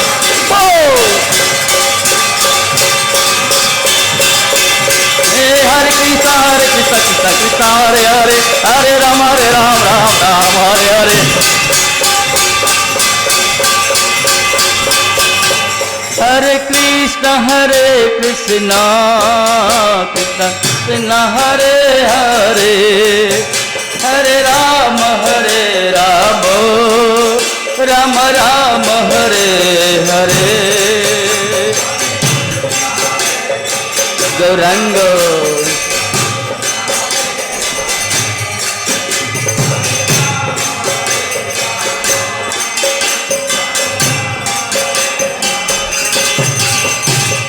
जय गुरुदेव श्रील गुरुदेव, जय प्रभुपाद श्रील प्रभुपाद।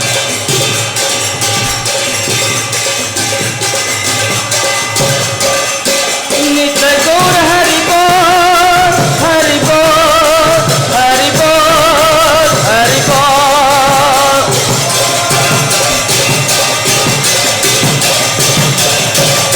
गौर हरि बोल हरि बोल हरि बोल हरि बोल।